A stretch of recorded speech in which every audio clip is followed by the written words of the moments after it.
Yo, they built a vault, call it BSR. Bitcoin reserve, but it's built on a scar. Silk Road fell, 44 free K, BTC snatch. Ooh, Brith got life, while the feds got the stash.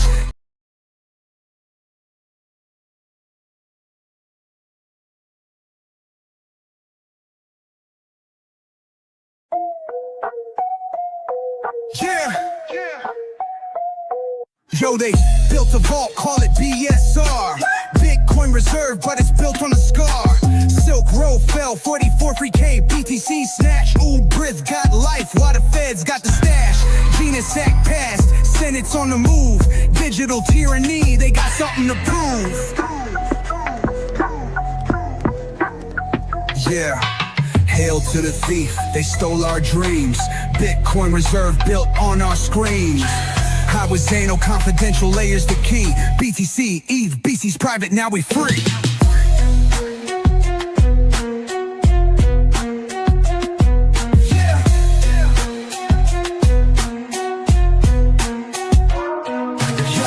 Trump's in the game, 69K more. Zhong's 50K, Bitfinex 94. Civil asset theft, they stack their hoard. Sacks in a lair, PayPal's old sword. Stable coins track us, Tether's a spy. But Zano's got us, confidential we fly.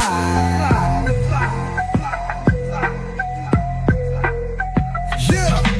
Hail to the thief, they stole our dreams. Bitcoin reserve built on our screens. I was Zano, confidential layers the key. BTC, ETH, BC's private, now we free.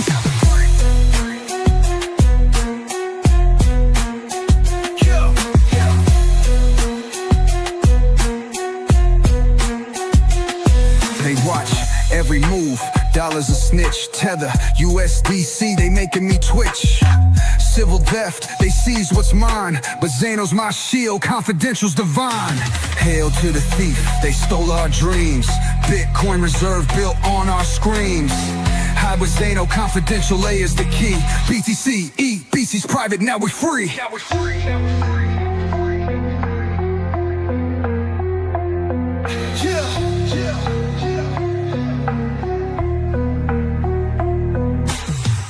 To the thief, but we'll rise again.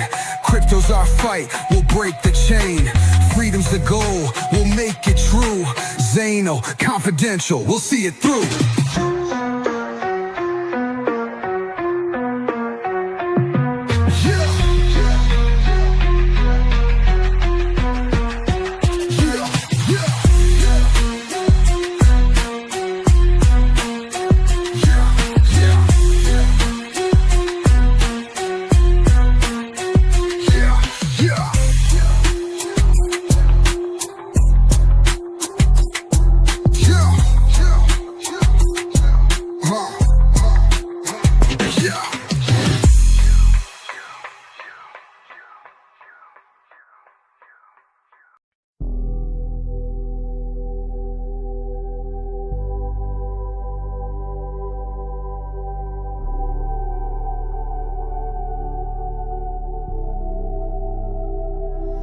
In a quiet world, technocracies rise.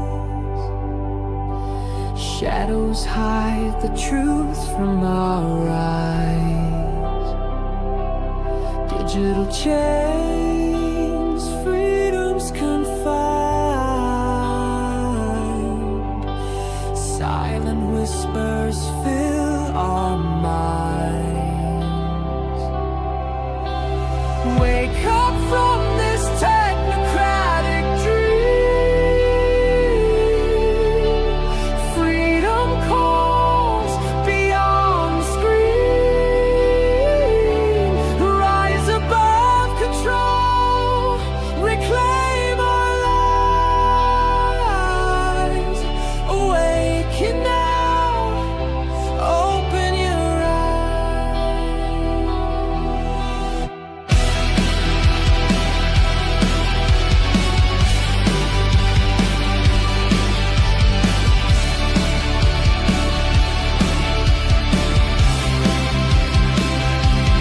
Stable coins bound in digital gold.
You're not alone, embrace the light.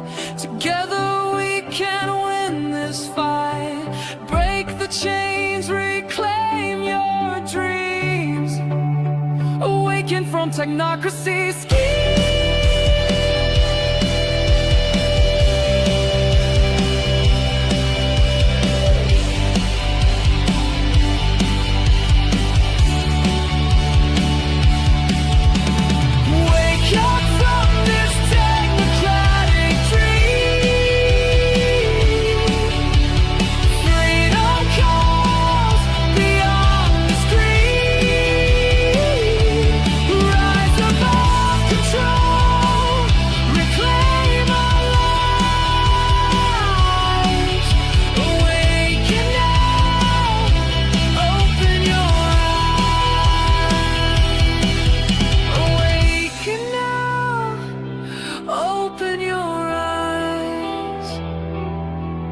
Technocracy fades, freedom will rise.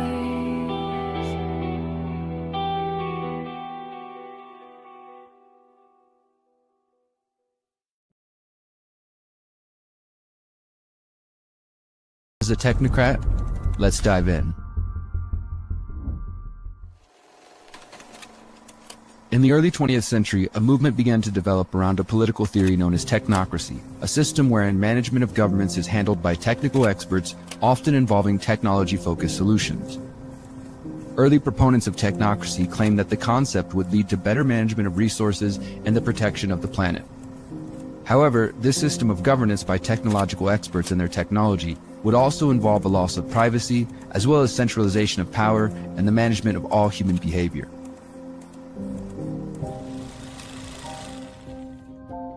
Although the term appears to have been largely forgotten, the technocratic philosophy and influence can be seen everywhere in our modern digital world.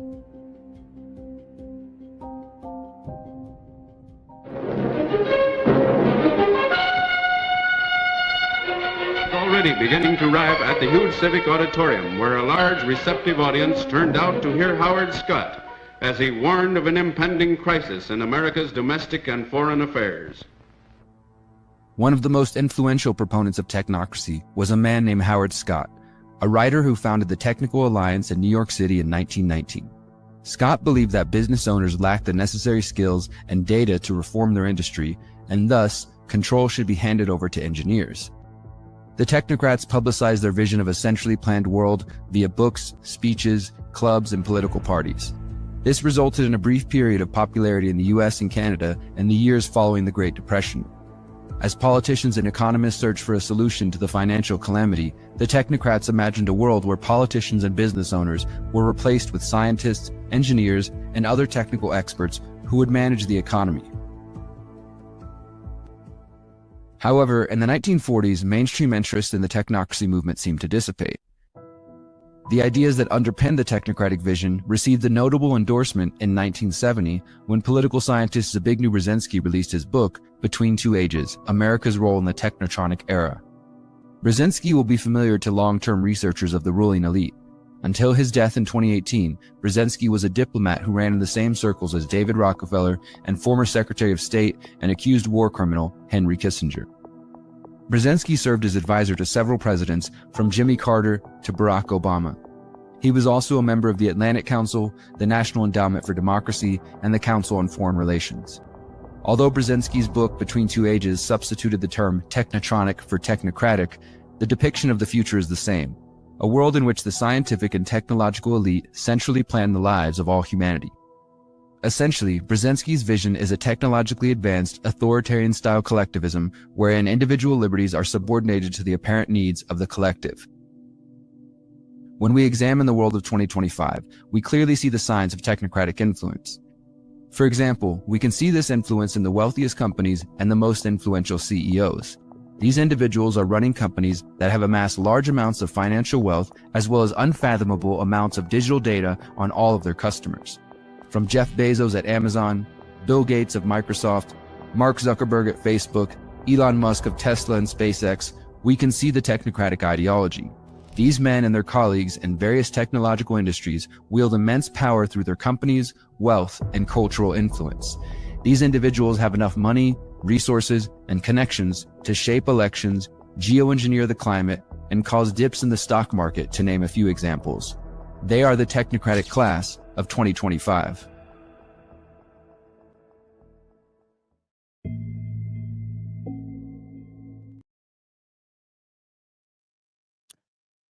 Welcome back to the Aaron Day Show. This is season 2, episode 19. This is an extremely important episode. I think this is probably by far the most important episode that we've done. There is a lot that has happened this year, but more particularly, there was a lot that happened just today with the House of Representatives passing the Genius Act and the Clarity Act. And this has significant implications for the acceleration of technocracy. It's incredibly bad news. As you know, if you've been following me at all, I've been following this the whole time, but more importantly, I've been following it, the previous versions of the bills, the Loomis-Gillibrand bills and everything else. And what's happened here is beyond alarming. And it's actually beyond my worst fears of what might happen had the election gone the other way, which I certainly will talk about. I'm going to do a little bit of housekeeping at the beginning here, just so that we can get the numbers up. So I really do encourage you to like and share. I see that Brett Weinstein just shared this. That's great. As did Jeffrey Tucker and others. It really, this is an important one, and time is not on our side here. So I'm going to walk through some of just the housekeeping stuff. Hopefully we can get these numbers up to, I'm hoping we get at least 10,000 people live so that we can really make a splash with this. So before I get into that, I want to talk about last week. I encourage you to revisit season 2, episode 18. Last week, the focus was on the war on Technocracy Unleashed. And essentially what I've been doing for the last couple of weeks is I've been trying to digest everything that's going on, both from a legislative perspective and also what's going on in terms of development in the cryptocurrency space. And I'm trying to figure out how to be more effective moving forward, particularly in light of the fact that this is now an urgent situation. And I think the biggest frustration that I have is, when I started warning people about this 3 years ago, people were like, oh, is this a conspiracy theory? This is never going to happen. And now we're at the point where it's already 90% there, and people are still not waking up to what's going on, even though it's being actively rolled out under our noses. And so I'm focusing my efforts into 3 different areas, which I will be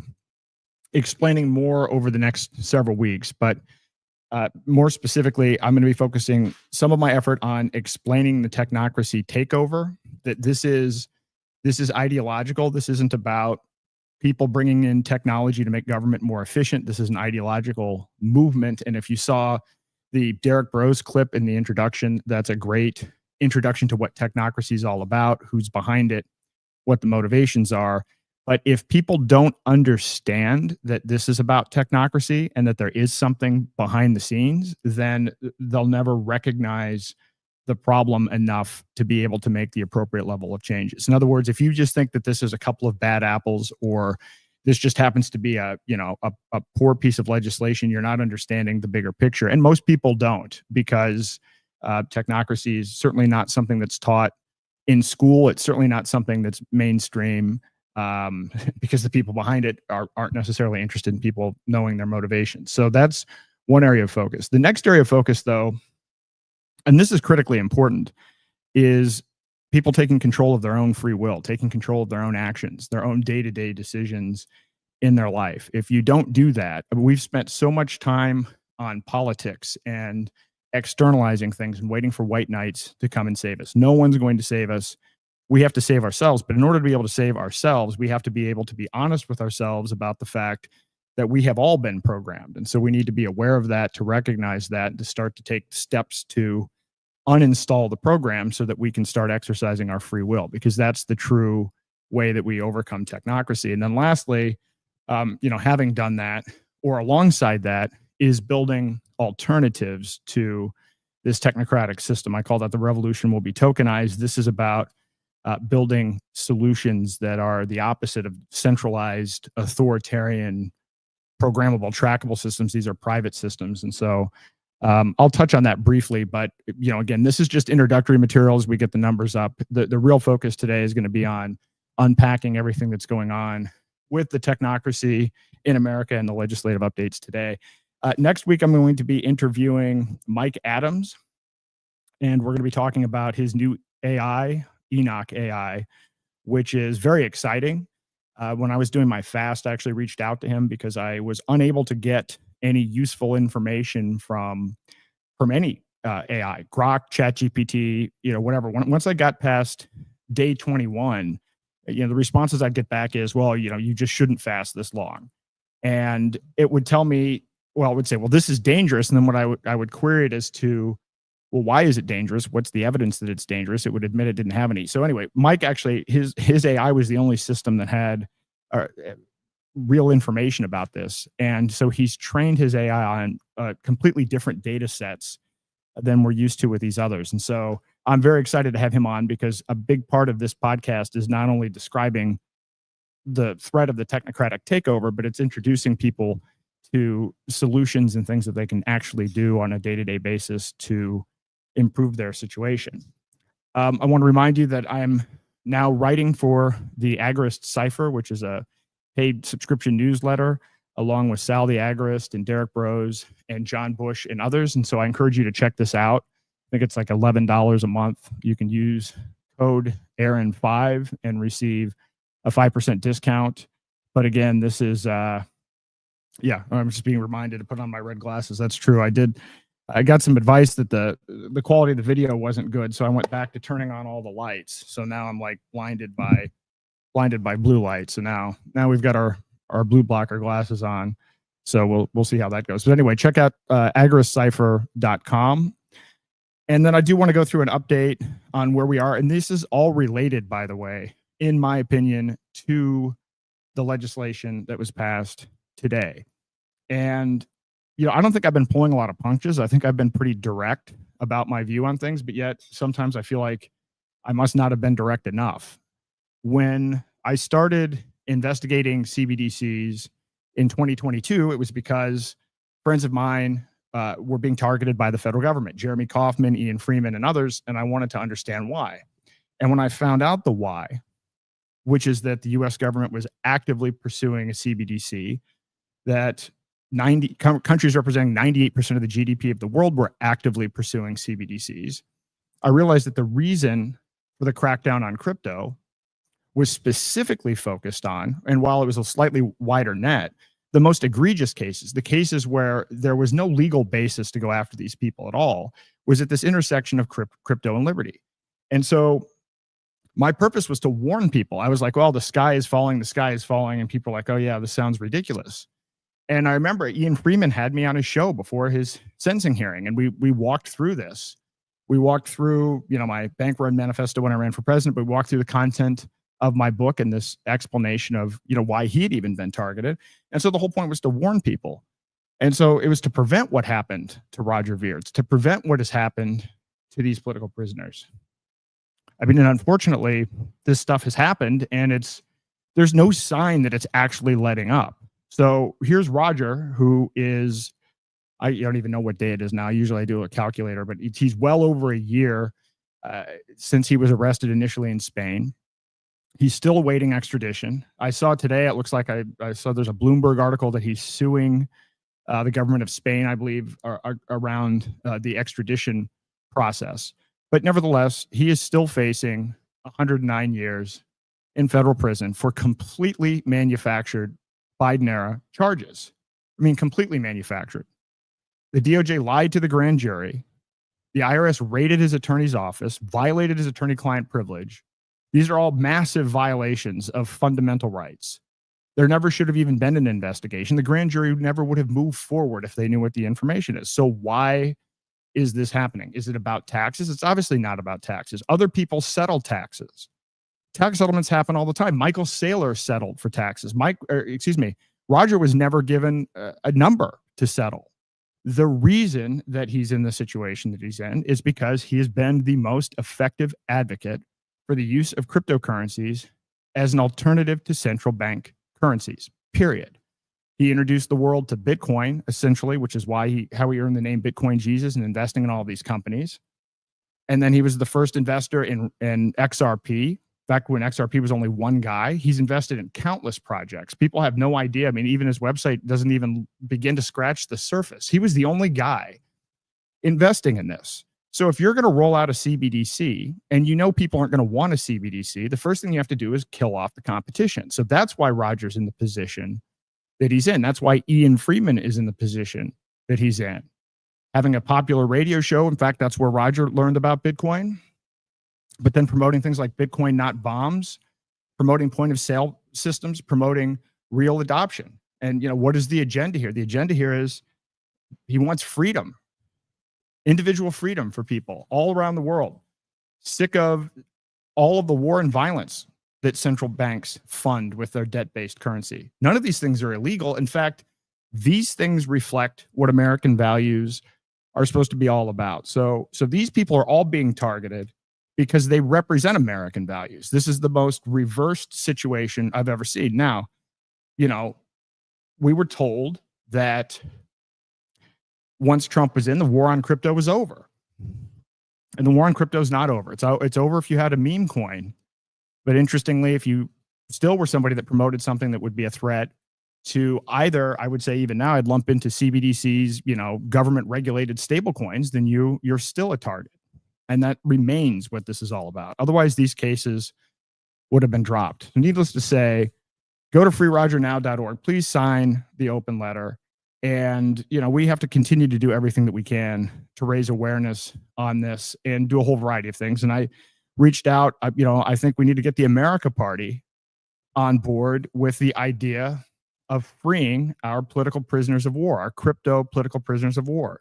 They are Biden era prisoners, but it's being sustained by Trump. I hope Trump does something about it, but if he doesn't, then we need to make as much noise as possible. This seems like something that the America Party should get behind. If you're interested in free enterprise and innovation, then you want to free Roger Ver.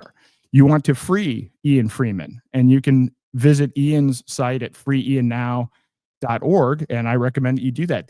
Signing these petitions matter. This isn't just a symbolic throwaway gesture.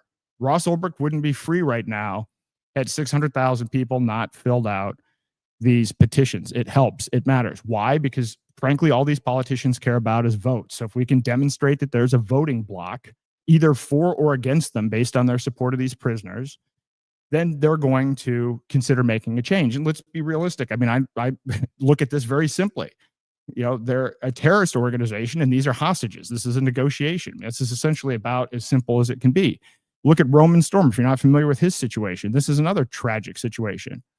Guy moves here from Russia, $500 in his pocket, moves to San Francisco, starts taking a whole bunch of odd jobs. He's been programming since he was 5. Comes up with the idea for Tornado Cash, basically based on the idea that, look at what is Ethereum? Ethereum is billed as, the world computer. And so what's being built on the world computer? Apps.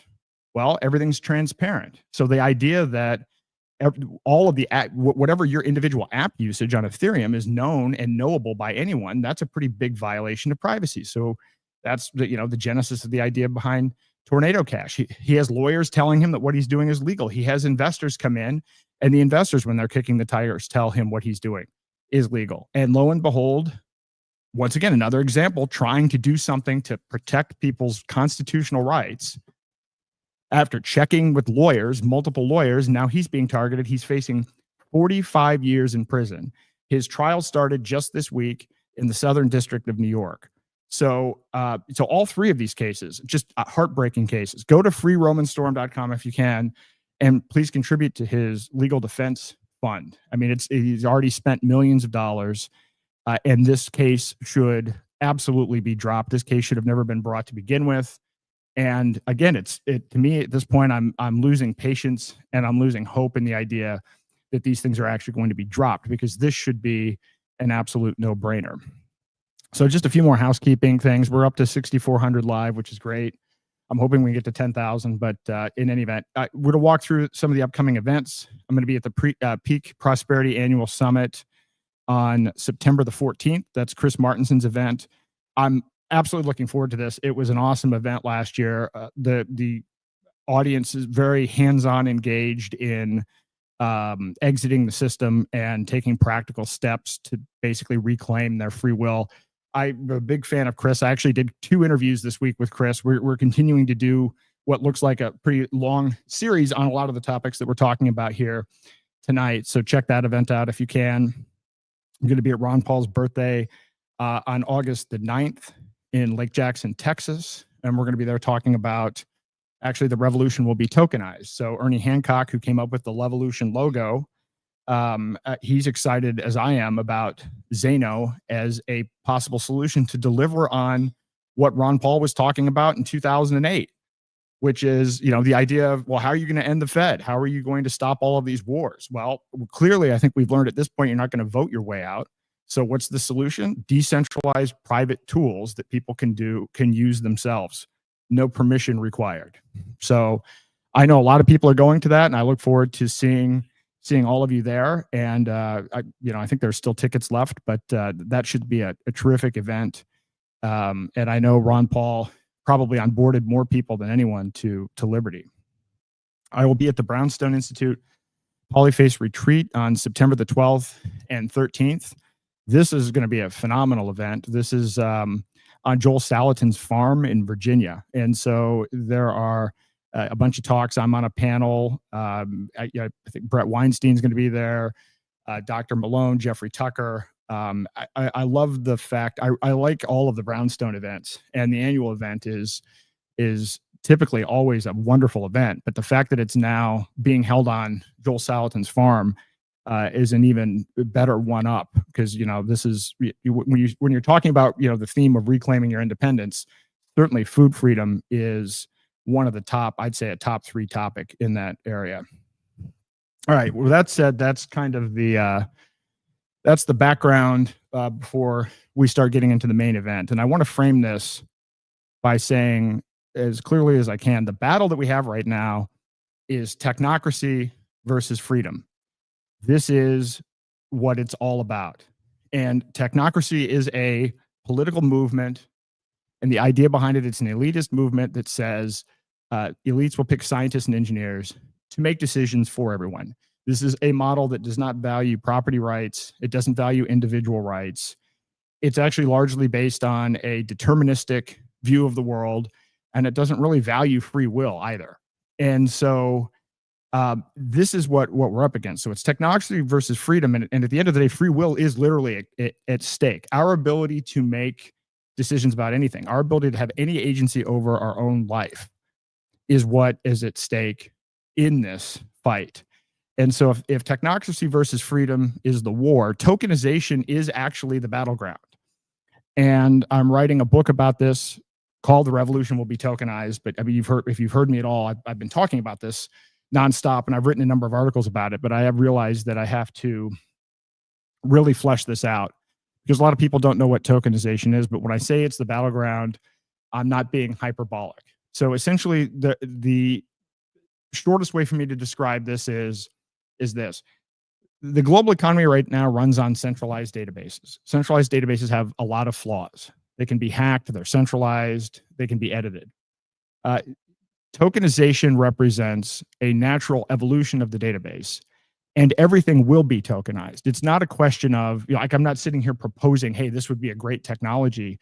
The default situation is that everything will be tokenized, where your assets go from being on a centralized database to where they're represented digitally by a token that represents an asset. And there are different ways that these things can be tokenized, but the default situation is our tokens that can be centrally controlled and programmed and censored by third parties. CBDCs are a type of tokenization, of this type of tokenization, as are stablecoins. Stablecoins have the same underlying technology, and I'll explain why that's important as we get into a discussion of the legislation that just passed. But it doesn't stop with money being tokenized. The plan, the technocratic plan, which I've outlined and written articles about and everything else, doesn't stop with money. The goal is to tokenize every single asset on Earth. So your stocks, bonds, your home, artwork, everything, so that everything can be controlled and contained within a single system. And the technocratic system is actually pushing the idea of a global digital currency based on energy credits. So you'll have one central digital currency based on energy credits, and then around that, you will build social credit systems that, based on your behavior, control your access to this energy credit-based system. This is something the technocrats and Technocracy Inc. and the movement has been working on since the 1930s. They now have the technology to make it a reality, and they're now pushing forward very aggressively. And today was the biggest acceleration forward with the passage of the Genius and Clarity Acts. And so I will get to that. The alternative to that is our tokens that are decentralized and private. So in other words, where you can tokenize and trade assets, but where you keep the tokens in your possession, and where outside third parties and governments and so forth can't actually watch and view and monitor your transactions. And so to me, this is, on the opposite side from where we are today, which is, most people don't realize, largely already living in a completely, surveillance-based digital system. This is the opposite of this. This would liberate people all over the world to be able to engage in all kinds of voluntary trade and interactions that are not even possible today. It's truly an upgrade from our current situation. So the world isn't dire. While oftentimes I know I can come off as black-pilled, and today, certainly because I'm talking about the legislation, that will be the case to a certain degree. But at the end of the day, we do still have free will, which is what's on the line. And there are technologies and promising ways that we can move away from technocracy. So as I mentioned already, these are the three big areas. So I'm going to walk through, and I want to talk about, I watched this hearing today. I watched Congress debate these bills. And I was watching this, whether you're watching Maxine Waters on the left, or you're watching Tom Emmer, the GOP majority whip, on the right. And I've got to tell you, I couldn't find a single accurate piece of information on either side. First of all, one of the things that was passed was some anti-CBDC surveillance act. Actually, before I get to that, I guess I'll explain what the other acts are all about. But before I do that, it's one of the things, when I'm listening to these people debate this, time and time again, they came up with their talking points, and they all had the same talking points. And the talking points were, we don't want to become like communist China. We don't want to have financial surveillance. We're the freest country in the world, and we are going to lead the way. These were essentially the Republican talking points on this. And if I could say anything, and the point and the reason that I've pushed this as being an urgent podcast today is, we're already 90% of the way in a surveillance state. We have been for quite some time. I mean, we've bought the propaganda to the point where we actually believe we're the freest country in the world. That isn't true by any metric. We're not the freest economically. We're not even in the top 10 for freedom of speech. We're not in the top, I think we're 26th for economic freedom. Last time I checked, there are two areas in which we're number one: defense spending and incarceration rate. Maybe we've dropped to number 2 on incarceration rate. That's it. So so part of this whole process and taking back your own free will is recognizing you've been programmed. And I'm telling you right now, we've all been programmed. We've all bought this patriotic USA narrative that isn't supported by the evidence. And it certainly isn't supported by the evidence when it comes to digital money and digital surveillance. Our money is already 96% digital at this point. The money that is created initially in an Oracle database at the Federal Reserve. When the government issues an IOU to the Federal Reserve, a private cartel of banks, the Federal Reserve creates the money out of thin air. They don't print it. They're not the Treasury. They're not actually printing cash. They actually create an account in an Oracle database, and the federal government writes checks off of this account in an Oracle database. That is, by definition, a central bank digital currency. Now, we also have commercial digital currencies. So your local bank or Citibank or whoever you use, they create money out of thin air, also in a database, and it's backed by the reserves which is their account in an Oracle database at the Federal Reserve. So it's already digital. And for people that, a lot of people sit around and say, well, we still have cash. Okay, but what kind of transactions are people doing with cash? Most people get paid with direct deposit. You're paying your mortgage with a direct deposit or with an electronic payments. You're paying your car payments. So, the fact that you might get a haircut or go to a local bar or restaurant and pay cash doesn't change the fact that the overwhelming majority of the system is digital, and that in order for you to exist on a day-to-day basis within the system, you're doing digital transactions. There are very few people that are existing solely on cash. The money is already programmable. And again, I've rehashed some of this before, but it's important, particularly in light of the fact that clearly no one in Congress has heard any of the things that I'm saying right now. There's this constant talk of, well, they can program and shut off your money in China, or they'll reference the fact that, well, look what they did to the Canadian truckers. Well, how about look at what they've been doing in America with respect to programmable money? And to really stress this idea of how programmed we are already, I want you to think about what a health savings account is. A health savings account is an account where you get to put some of your own money on a pre-tax basis into a bank account, because it is a bank account. When you are using an HSA vendor, the vendor is an actual bank. The largest provider of HSAs, called Optum, actually runs a bank. So you put some of your pre-tax dollars into their bank account, and they give you a debit card, and they tell you what you can and cannot spend that money on regarding health. So it's called a health savings account.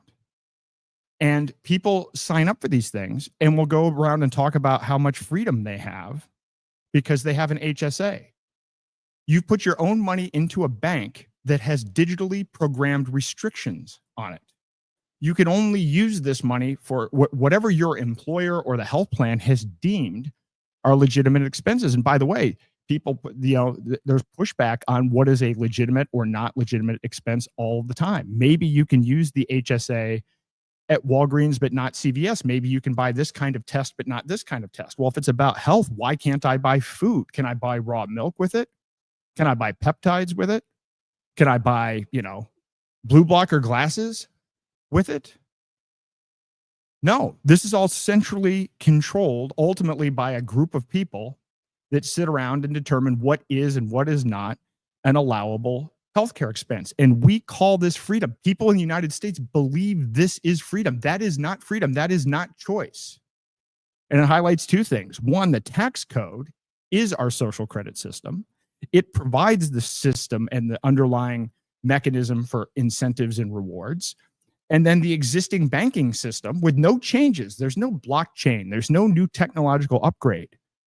Your money can already be programmed. When you use your credit card, all of the fraud detection, when you actually look through technically what goes on when you use your credit card, there are all kinds of things going on. And transactions are being flagged. Is this fraudulent? Is this product the right kind of product? Will your bank allow you to use your debit card and use your own money to buy from these merchants? Well, what do you think that is? Programmable money. It's already trackable. Again, part of this, I'm pissed today because I'm watching these people, and I don't know if they probably really don't know. I mean, these people are just husks, these politicians. They don't know anything about it. They don't write the bills. Half the time they don't read any of the bill, let alone all of it. And how could they? But nevertheless, these are the people voting on this, and they're making these statements about how bad financial surveillance is in China. There are 13 programs that track money in the United States. The IRS is already able to use AI to analyze your financial transactions. Thanks to the Bank Secrecy Act, which was signed by Congress in 1970, this puts in place all of the Know Your Customer anti-money laundering laws. So this is why they collect all of this information. The banks are essentially building a dossier on you. They're asking you all of these questions. They're not trying to be friendly. They're required by law to collect data on their customers to demonstrate that they've gone through enough hoops that you're not engaged in money laundering or any of these bad practices. So this Bank Secrecy Act was passed in 1970, and it was passed to fight organized crime. Well, it sucked at that. It hasn't done a very good job at stopping organized crime at all. And as to whether or not, because by the way, a politician will tell you, we need this to stop money laundering and terrorism. And what the stats show is less than 1% of these laws actually prevent less than 1% of this type of bad behavior. Most of the bad behavior happens later on in the process, not at that screening phase. It's been completely ineffective, costs billions of dollars every year for compliance. It's an invasion of everybody's privacy. It was passed in 1970. So when I hear somebody from Congress say, we need to worry about Chinese financial surveillance, I don't know what they're talking about. I don't think they know what they're talking about. Do they know that the NSA does bulk data collection on our financial transactions? Do they know that the Patriot Act added additional layers of screening and surveillance? I've talked about this before. There's something called a suspicious activity report. If you buy something and it costs more than $10,000, a report is automatically sent to the Treasury Department. And this has been this way for a long time. About 2 months ago, under the direction of Trump, they decided they wanted to try to crack down on illegal immigration, or whatever they'll call it, the war on drugs. So they changed. They wrote a memo. The Treasury Department wrote a memo. So now if you're in 30 zip codes in Texas and California, they lowered the threshold from $10,000 to $200. So now anybody that does a transaction north of $200 in those 30 zip codes, a report goes to the Treasury Department automatically. Understand what the implications of this are. The implications are that it is already digital, and they can do this by signing a memo. Congress doesn't have to pass a law. No new technology needs to be put in place. And part of the problem with all of this, and I warned people that this was going to happen, you know, if Klaus Schwab had proposed this, or if Kamala Harris had proposed this, people would be up in arms. But the fact that Trump is doing it using illegal immigration, people are like, oh yeah, this sounds great, not realizing that in the history of all of the legislation that Congress has passed, there's never been a point where they've reversed financial surveillance. It's only gone in one direction, more financial surveillance.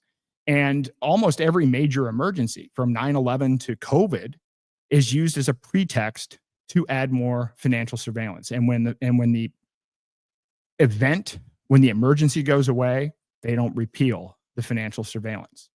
They never have. This is just the honest, frank track record of what's going on in Congress. So I'm watching these people in Congress talk about, we don't want to have this kind of surveillance. Now, here's the trick of what they did with this. And I'm a little upset at myself. I should have known better. I mean, I exited politics for a reason, but then I got back into politics because of this issue, and I ran for president. I wrote this book, The Final Countdown, and Vivek Ramaswamy read it. We had multiple conversations about it, and he came out and pushed Trump in New Hampshire before the primary to come out against CBDCs. And I'm not taking credit for it. It was probably part of it, because I hounded him literally nonstop in multiple cities and online and in person on this issue. And the thing is, so Trump comes out and says, well, no, I'm against CBDCs. He wasn't even talking about CBDCs prior to that. I don't even know if he knew what a CBDC was. So once he said that, people now are no longer aware or worried about the threat. They're like, well, Trump said we're not going to have a CBDC, so I don't have to worry about a CBDC. Then he wins, and one of the first, well, not one of the first things he did, but not too long into his administration, he reverses Joe Biden's executive order that authorized a CBDC as well as this crackdown on crypto. And he actually put in an executive order saying that the U.S. wouldn't have a CBDC. So now people are complacent about this. People are giddy. People think, oh, we won. The golden age is upon us. And this is probably the most difficult thing for me to describe, although I think I've hinted at parts of it so far, which is that what people are afraid of isn't the central bank issuing the digital currency. This is the big smokescreen that they put out there. Everything that I just mentioned to you, the Bank Secrecy Act and the Know Your Customer and the Patriot Act and the CARES Act and the suspicious activity reports and the NSA bulk data collection, the Federal Reserve didn't pass or push for any of that. All of the financial surveillance in the United States was generated by the government, mostly from Congress.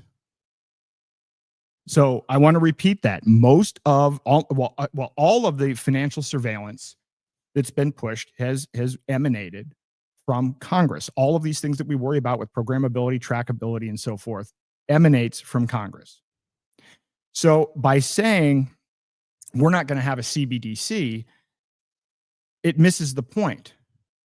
As citizens, we don't care if Jerome Powell at the Federal Reserve is issuing the digital tyranny money, or if it's Jamie Dimon from JP Morgan Chase. And I do want to point out that the Federal Reserve is owned by a private cartel of banks. And although we don't know the makeup, we can kind of figure it out based on when the Federal Reserve was started and who was there and so on and so forth. The Federal Reserve is largely owned by those very same large commercial banks.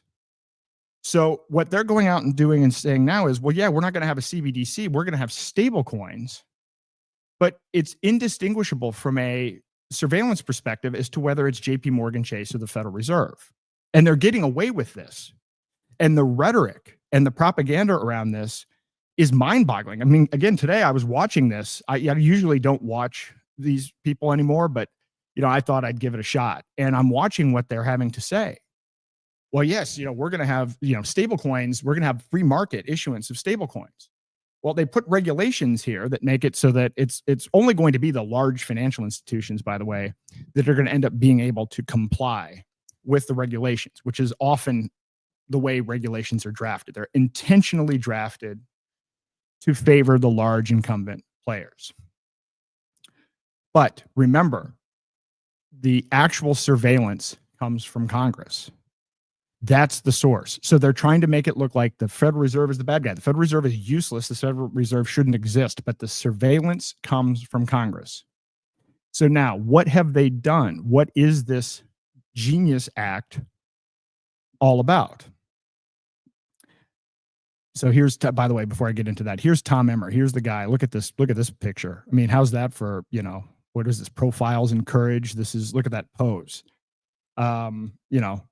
That's peak propaganda for you. But look at what he says. There's no reason for the U.S. to emulate the Chinese Communist Party by creating a surveillance-style CBDC. And I comment on his stuff all the time. Okay, Tom, why don't you tell me about national security letters that are issued by the federal government where they can come in and shut down your account and you can't talk to anybody about it, including a lawyer? Why don't you talk to me about all of the people that have been debanked? Again, I'm watching them today talk about the Canadian truckers. Okay, great. The Canadian trucker situation was pretty bad. Why don't we talk about Barron Trump, Melania Trump, Eric Trump, Dr. Joseph Mercola, Kanye West, countless other people that were the victims of Operation Choke Point 1.0 and 2.0.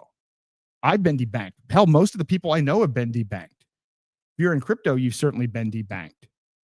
We're gonna talk about the Canadian trucker protests. We're gonna talk about what's going on in China. We're gonna miss the fact, where did all of this come from? Where did all of this debanking come from in the United States? Where did the surveillance come from? Well, it's interesting. The surveillance came from Congress, but some of the debanking came directly from the commercial bank.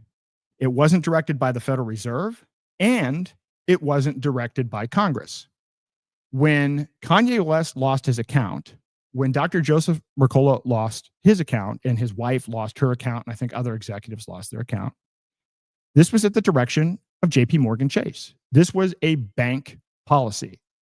And by the way, as you look at these large banks, you'll find most of them are WEF partner companies, and they follow, they'll jump right in line for ESG. They'll jump right in line for diversity, equity, and inclusion. They sign up for all of that. They're good little WEF partners. And so it's their policies that are responsible for most of the debanking.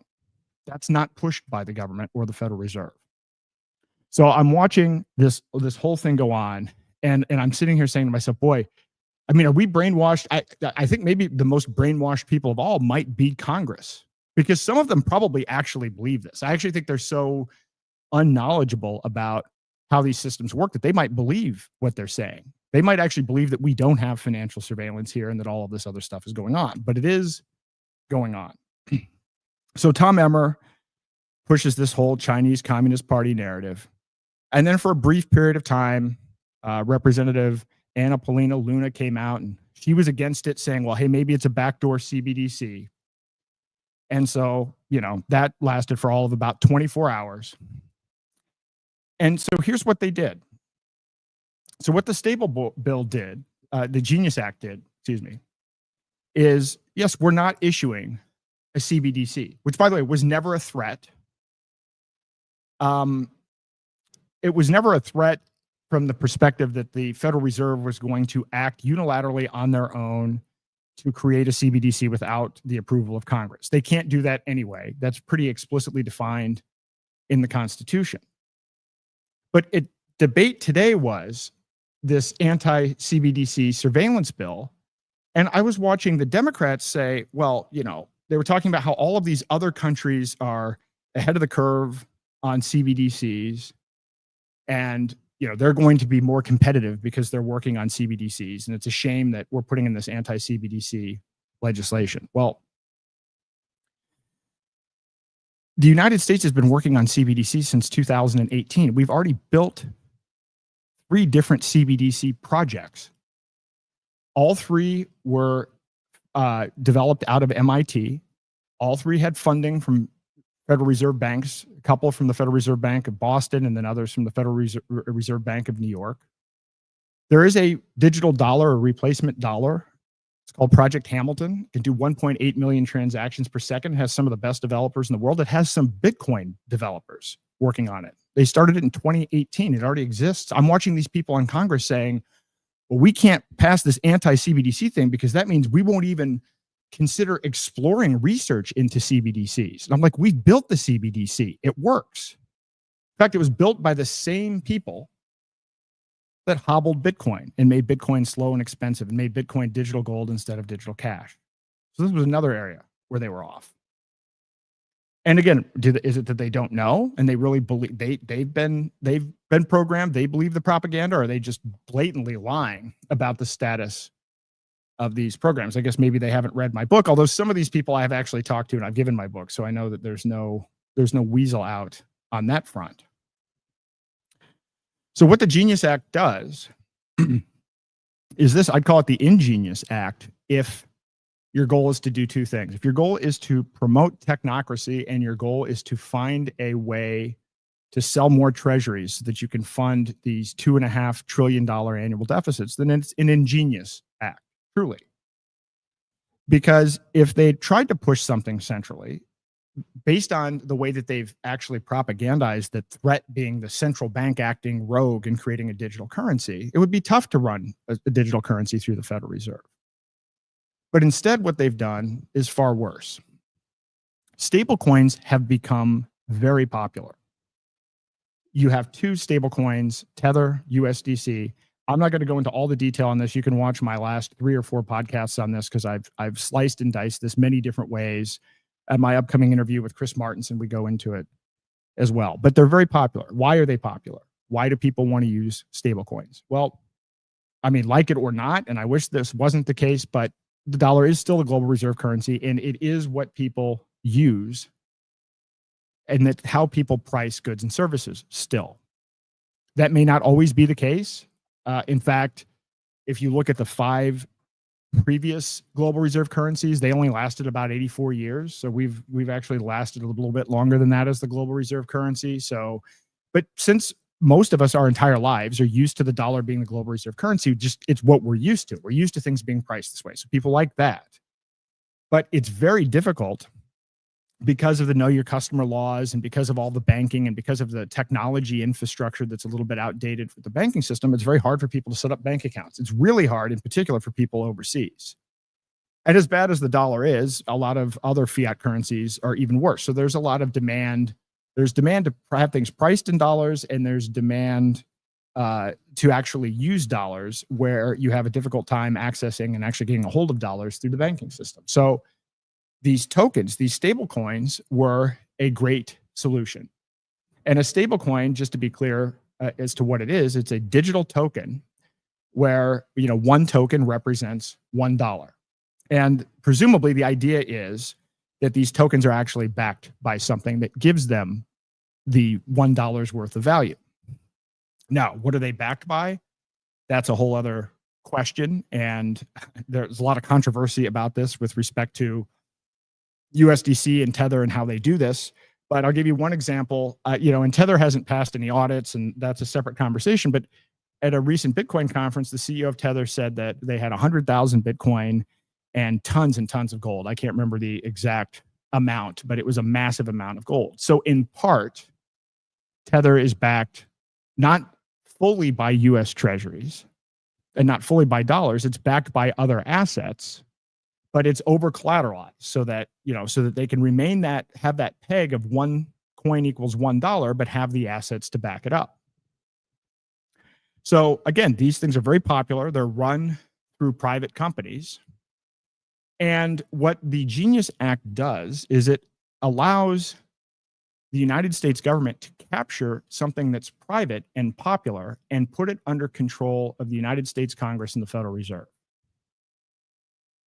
So now all of this surveillance I told you already exists with the existing banking system. This is now going to be applied to stablecoins. So now the Bank Secrecy Act and the Know Your Customer and anti-money laundering and all of that, now that gets applied to these popular tokens. And of course, that's going to add cost and regulatory issues and everything else. One other thing is it's going to require, I believe, monthly audits by the Federal Reserve to make sure that the reserves are actually there. Well, you could argue maybe that's good, maybe that's bad. I think it's a little rich for a country with $37 trillion in debt, $200 trillion worth of unfunded liabilities that can't find $21 trillion and couldn't even track its own Bitcoin holdings that are on a public ledger, to be lecturing other people as to the integrity of what's backing their currency. But nevertheless, that's what they chose to do. So why were they choosing to do this? Well, you can hear it from the Treasury Secretary himself, and you can hear it from others, which is that they can use this, the hype of stablecoins, to sell treasuries. So this is a way to fund debt. No one wants to buy US debt anymore. China has said explicitly, we want to ditch the dollar. Other countries don't want to buy our treasuries. Our debt has been downgraded. We just passed the one big beautiful bill that adds $2.5 trillion a year to the debt. Well, where are we going to fund that? How are we going to fund that? Well, they found a way. And the way was to force every issuer of a stablecoin to back that stablecoin one-to-one by only US treasuries and only dollars, which means that Tether, if they have reserves at all, but if Tether's relying largely on Bitcoin or largely on gold, they're going to have to sell some of that, and they're going to have to buy treasuries, and they're going to have to buy dollars. And anybody else that issues a stablecoin denominated in dollars will have to buy US treasuries and US dollars. Our Treasury Secretary said that he sees a path forward where in very short order, we could sell at least $2 trillion worth of treasuries through stablecoins. So what's the summary? What do we get out of this Genius Act? We get CBDC level surveillance in the sense that, again, the point isn't that it's the central bank. It's the fact that Congress is the issue, not the central bank. The problem with financial surveillance is Congress, not the Federal Reserve. They're already violating our rights, and they're already tracking our transactions. And now they're going to apply that to a private token system that is popular all around the world. And they're doing that while also using it as a way to sell treasuries, to fund wars, and whatever it is that we fund at this point with the government. I mean, I don't know, fund the, cover up of the Epstein files, fund bases all over the world, fund ongoing military conflicts. I mean, I don't even know what it is that this extra money is for, but I suspect if you're listening to this, you've probably got some pretty significant issues with whatever that is. So that is what the Genius and Stable Acts are all about. It's about adding surveillance. And when they position this, they even said, our crypto czar, David Sachs said, we're going to basically level up stablecoins, but by adding security and making them safer. So they've pushed this whole safety, global reserve currency, and they're presenting this KYC AML as if it actually prevents terrorism and money laundering, for which there's absolutely no evidence. That's never what it's been about. And that's certainly not what it's about now. So that's what is going on here. And I want you to think of it this way. If Harris had won and Harris said, listen, we're going to launch a CBDC through the Federal Reserve, there would at least be opposition. There would be massive opposition. The people, when I was doing workshops last year and we were going all over the country, people were frightened and horrified. I mean, if it has a WEF or Klaus Schwab name to it, or if it has a Democrat name to it, it's a bad thing. But when you're implementing the exact same surveillance, but you're doing it under the Trump administration and you're saying it's to fight immigration, they're cheering it on. So essentially this has rolled through with very little opposition. And some people ask me, why didn't you fight this and everything else? It's like, well, I did. I've talked to a number of these senators. I've talked to Cynthia Loomis. I've talked to Ted Cruz. I've talked to all of these other people. They don't care. I mean, do we really think in 2025 that these people are interested in a fact-based appraisal of the situation? They don't read the bills. The people who write the bills and fund the bills to be written control the narrative. There's no Mr. Smith goes to Washington here. And so it's a very frustrating situation. And so now this is passed. And so had Harris passed a CBDC, I don't think she could get to $27 trillion worth of transaction volume in a decade. Look at the growth of this transaction volume. So this chart was a little bit outdated. This was close to the end of the year last year. It ended up being $27 trillion of stablecoin transactions last year.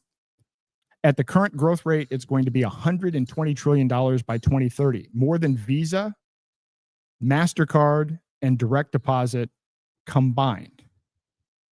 So I say in Genius, we have basically just taken something that was private, something that was popular, and Congress, with all of its surveillance fetish and capabilities, has captured it and then also thrown it under the Federal Reserve.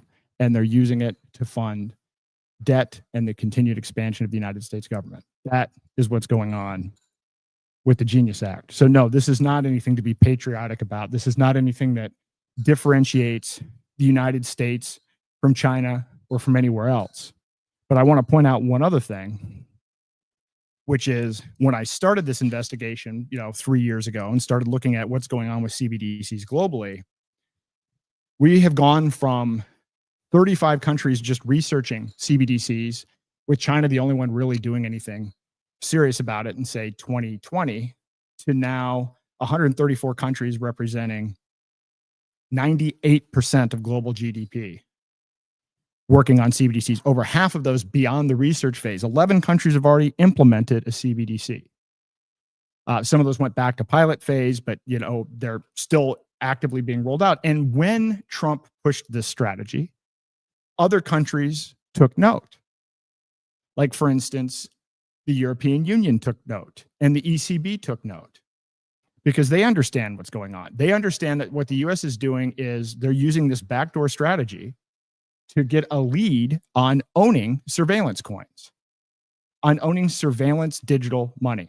So now Europe is accelerating their CBDC plans. And so now Europe might have a digital euro CBDC as soon as October of this year. So now what we have going on is a global arms race where everybody's rushing to compete and to find out what percentage of the programmable digital currency market they're going to own. But from our perspective, the bad news is everybody's working on digital surveillance money. It's like that decision has been made. Now, which useless fiat currency are we going to have? Are we going to have a surveillance dollar? Are we going to have a surveillance euro? Are we going to have surveillance BRICS?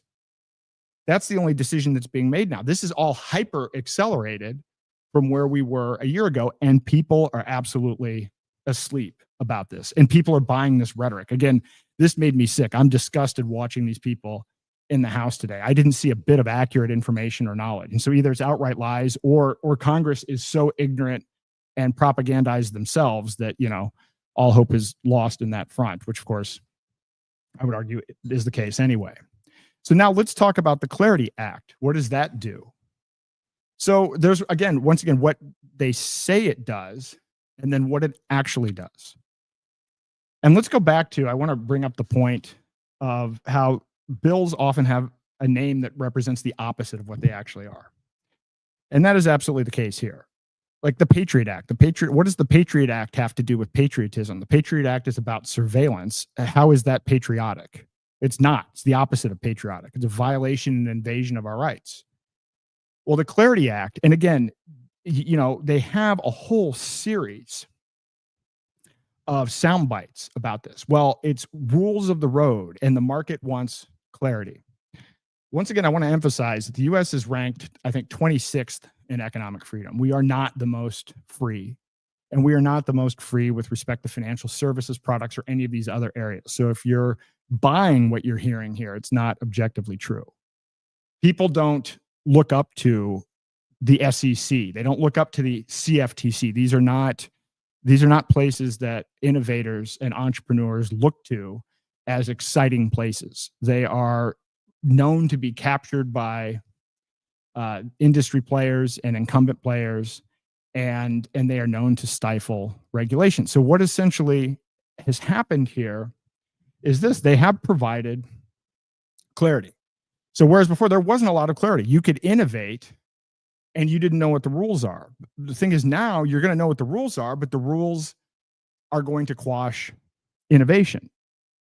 So the SEC, by the way, right now, as I mentioned, it's not exactly the model that people look to. It's very expensive to raise money in the United States through the SEC.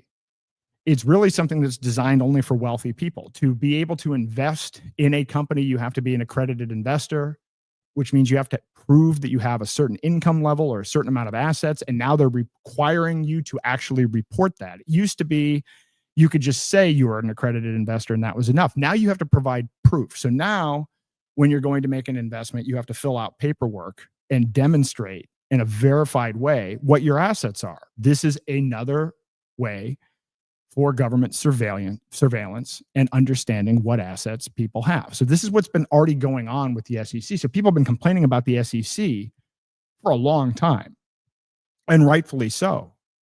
And if anything, it's actually gotten worse. It's gotten more expensive and more difficult to form a corporation. Well, now we're going to put digital tokens under that same regulatory regime.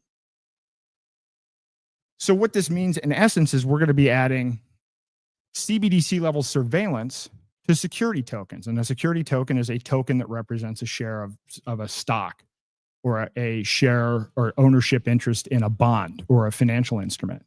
So now these tokens are going to be subject to know your customer anti-money laundering rules and regulations. So again, the politicians say clear rules of the road and everything else. Nobody wants the rules that you already have. The rules you already have are not competitive. And now you're taking out archaic rules that protect incumbents and you're adding it to an innovative technology that could spread liberty and freedom and economic freedom and prosperity around the world. That's what's happening with the Clarity Act. And it's happening in two ways. It's happening with stocks and bonds. The SEC is being given authority for that. And the CFTC is being given control over the regulation of commodities tokens and exchanges and brokers. This isn't a win. It's more regulation and it's more surveillance in an area where America is already not competitive. And of course, moving forward, well, what are people going to be using to settle your digital securities and digital commodities? You're going to be using stable coins. So everything is going to be tracked. Everything is going to be able to be programmed and censored, which was always the end game of the technocrats. As I've laid out on multiple occasions, the end game gets to a global digital currency tied into an AI surveillance credit system. And what has just happened is a major leap forward in enabling that, because it's capturing $27 trillion worth of transaction value, and now it's throwing securities, stocks, bonds, and everything else. And you should be profoundly worried about that. In particular, if you're very familiar, if you've listened to what I've said, or Chris Martenson, or many others have said about the Great Taking. So you already don't own the stocks and bonds and 401ks in your portfolio. Those are held by third parties, either a broker, the broker has the shares, but in the case of public stock certificates. There's one company called Seed & Company that actually has all of the physical stock certificates. This is a company, I kid you not, run by an ex-CIA guy. This is, again, how these centralized systems work. And there have been a series of laws that have been changed in all 50 states so that the next time there's a financial crisis, let's say you've got a big 401k at Fidelity. And let's say it's a massive, the derivatives explode, everything explodes. It's like what happened in 2008, but times 10, which is a likely scenario. It's a complex world and people have a lot of degenerate gambling that they do. A lot of these brokerage firms and others do a lot of really risky gambling, not thinking that events are probable. And they're usually not able to predict these unlikely black swan events. And yet these black swan events seem to keep on happening, and they happen with more frequency. So now let's say Fidelity gets wiped out. Well, you might think, well, hey, that's okay. It's my 401k. Those are my shares, right? Well, a couple things. One, you've already given away your voting rights. I mean, this is part of the problem with this. If you're a shareholder, you get to vote your shares, but that's not how it works. When people say that BlackRock and Vanguard and State Street have all of this power and own all of these shares, they don't actually own the shares. They're voting our money because we've given it to them contractually as part of the arrangement, not knowing it. But we did sign. We probably signed one of these click wrap agreements, 50, 100 pages long. Scroll to the end, click yes, click accept, and now BlackRock is voting your economic interests. So all of that time you spend working every day in exchange for money, you're now taking your labor and converting it to voting rights for BlackRock and Vanguard. That's been going on for a long time. When the financial collapse happens, you're also going to lose, in addition to your voting, your economic interest. Why? Because the laws that have been changed such that it's the secured creditor of your broker that gets the first position in a bankruptcy situation, with extra special rules for the 4 largest banks: Citigroup, Wells Fargo, JP Morgan Chase, and Bank of America. So if there's a major financial collapse, they're going to be the creditor, and your shares are going to transfer from your broker to the 4 largest banks. So tokenization makes this possible with the click of a mouse button. So now if we're going to take everybody's shares and everybody's retirement funds, and we're going to create digital tokens that represent those financial interests, and then we're going to add programmability and the ability for third parties to be able to block transactions, right? And what are they going to say? They say, well, we have to have the ability to do this. You can't issue a stable coin unless you can freeze the transactions. We have to be able to do that to stop terrorism. We have to be able to do that to stop money laundering. They're going to apply that same thing to your digital stock tokens, your digital bond tokens, your digital 401k tokens, your digital commodities tokens. They're all going to have the same surveillance and the same centralized control. When Klaus Schwab said, you will own nothing and be happy, this is the mechanical way. These are the steps that they're doing to make that a possibility. They're capturing it under control of the Congress, under control of the SEC, CFTC, and the Federal Reserve. And because of the nature of how these things work technically, I mean, they are programmable, they're freezable, but if we have another emergency, again, all of this stuff happens in an emergency. These big, massive bills that no one reads. It wouldn't be hard to add the next time there's an emergency. Well, if you're a stablecoin issuer, you have to be able to program in the ability to have a bail-in.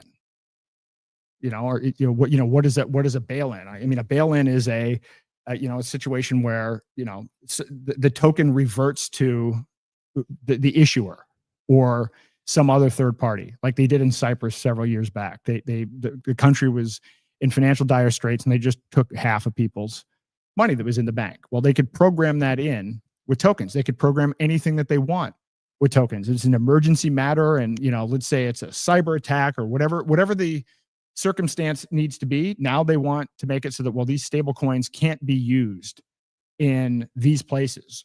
Now you have to be whitelisted. Stablecoins have to be whitelisted, or you can be put on a blacklist. That's the kind of programmability that gets added to stablecoins, and now it can be done in an emergency. And if you look at the track record of Congress, this is exactly what they've done, going all the way back to their efforts to stop organized crime in the 1970s. to today, they keep on ratcheting and adding these kinds of things up. And we know that it's about control because the technocratic system, the ideology behind this is that we're too stupid to be able to make our own decisions anyway. We're too stupid to be able to spend our money the way we see fit. We're going to tie it to energy credits, and then we're going to tell people what it is they can and cannot buy. And if you're listening to this, you're scoffing and you're saying, well, Americans would never accept that. I've already explained to you that's what your HSA is. You've already signed up for it. You already believe that using your pre-tax dollars in a way that is designed by tax policy that can only be spent at certain places and in certain manners towards your health, people believe that's freedom. People believe that that is a market-based system. Do you understand that is a social credit system? Yes, China has a social credit system. They have an app. We have 75,000 pages. We have 16 million words. Nobody can possibly read it. Nobody understands it. And if you don't get it right, you go to prison. Let me ask you, is that better than having an app? The only difference between our social credit system and the Chinese social credit system is they have transparency. We have no transparency, but an app will come next. I mean, certainly that's not far off. And now that we have Palantir Palantir was already working with the government, but now that they're building a database of Americans, and now that we have a real ID, this is a short period of time away. So again, the administration's been talking about this. Treasury Secretary has talked about how this is going to be used to, fill demand for U.S. Treasury. So what a psyop, what a bunch of propaganda people just bought. People just added digital surveillance to popular stablecoins, put it under the control of Congress, put it under the control of the Federal Reserve, and it's being used to fund wars and tyranny all over the world. This is going to be used to help fund, the DOJ cover-ups of the Epstein files. This is what's happened. This is what people have signed up for. And you should be mad, and you should be pissed, and you should understand this is an urgent situation because, we're not going to vote our way out of this. People need to start looking for alternatives. They are ratcheting this up in a way that is just unbelievable with the digital ID and all of this other stuff. And again, whatever the emergency is, people are just buying it now. Whatever the emergency, they've been able to get so much mileage out of this immigration. Oh yeah, fine. Suspicious activity reports sent to the Treasury, $200. Okay. Nobody's outraged about that. And by the way, if you're excited about RFK and you're excited about sugary snacks not being able to be bought with EBT cards, you know what an EBT card is? It's a debit card issued at the state level. What is this all about? It's more digital programmable money. It's adding more refinement. You like it when RFK does it. You're not going to like it when the next head of HHS says you can't buy meat. You can only buy products with insect protein. The problem is government involvement in general. It's not, the question isn't which side has the best people centrally programming these things. And we happen to like this guy's policy. The whole point is we don't need any of these policies. We need money that's separate from state. We're moving in the wrong direction. We're moving in the wrong direction far faster than we would have otherwise. And to stress the absurdity of this, I'm not going to rehash all of this now, but believe me, it's not going away. This Bitcoin strategic reserve. This was such a big, exciting thing. Everybody was happy about. Bitcoin conference before the presidential election. Cynthia Loomis comes up. Trump says we're going to have a Bitcoin strategic reserve. And we're going to start this strategic reserve based on the 200,000 Bitcoin we already have. Okay, well, how do we get that Bitcoin? Because now it's a national security imperative, right?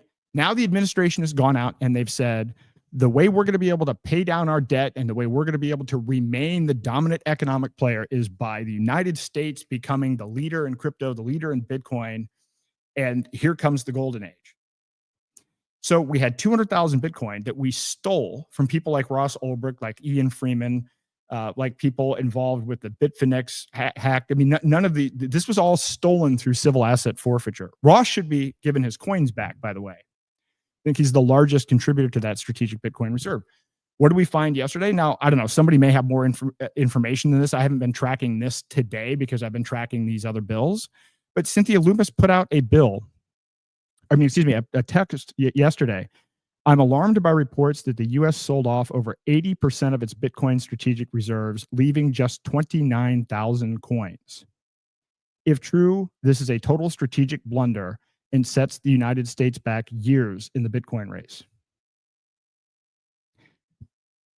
Leave it to the United States government to not be able to keep track of something that's on a public ledger.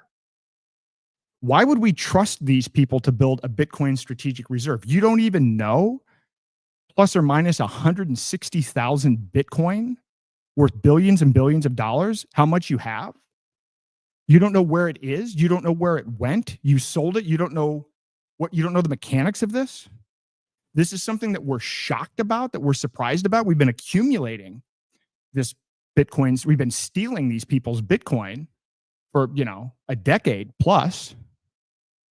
And we weren't able to keep track of it, even though it's on a public ledger. This is the state that we're in with the government. They want you to believe this. They want you to believe that we should use taxpayer money to buy hijacked Bitcoin, and I'm not going to go into all that. And they can't even keep track of it. But this is our plan to retire the debt. The plan that we came up with to address the $37 trillion debt was to buy and hold Bitcoin, starting with what we stole. And then it turns out we didn't even keep track. If we sold the 80%, how is that reflected? So basically, we still have all of these deficits. So does that mean we sold and then we still have all of these deficits? That should give you an indication of what the behavior, by the way, is going to be like if we do have a Bitcoin strategic reserve. Do you think for 1 minute, if we create a Bitcoin strategic reserve, they're going to hold it for 20 years and not sell any of it and not create debt instruments that are backed by it and do some kind of off balance sheet thing like they do? Like Catherine Austin Fitts talks about, the $21 trillion missing from the Treasury. Wait, what happened to the audit of Fort Knox? That never happened either. So we're now supposed to trust. Why are we doing this? Why are we, this doesn't even pass any basic bullshit detector that this would be valid in any way, shape, or form. Can't keep track of something on an immutable ledger. They're capturing something and then they're putting congressional oversight and surveillance on it, which is actually the source of the problem, but they've gaslit the population into thinking the Federal Reserve is the problem. The Federal Reserve is a problem because it's a private cartel that adds no value in the monetary system. They literally make money monetizing IOUs from the government. They add no value in the process. They have no risk in the game. It's an unnecessary function.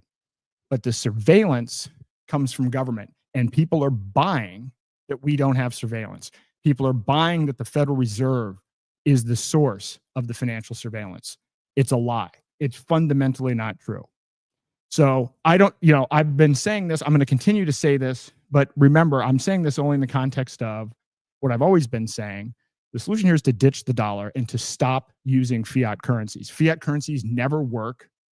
Debt-based currencies always fail 100% of the time. They only last 27 years, and they fail for predictable reasons, because politicians can't help themselves, because it's centralized, because it is fundamentally based on debt. It never works. So if the dollar collapses, people are like, well, what's going to be the next global reserve currency?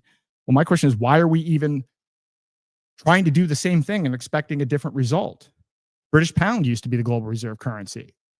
The franc used to be the global reserve currency. Okay, maybe we should try something else. We have new currencies. We have different technology. So this is a bad situation. I'm lumping this in here.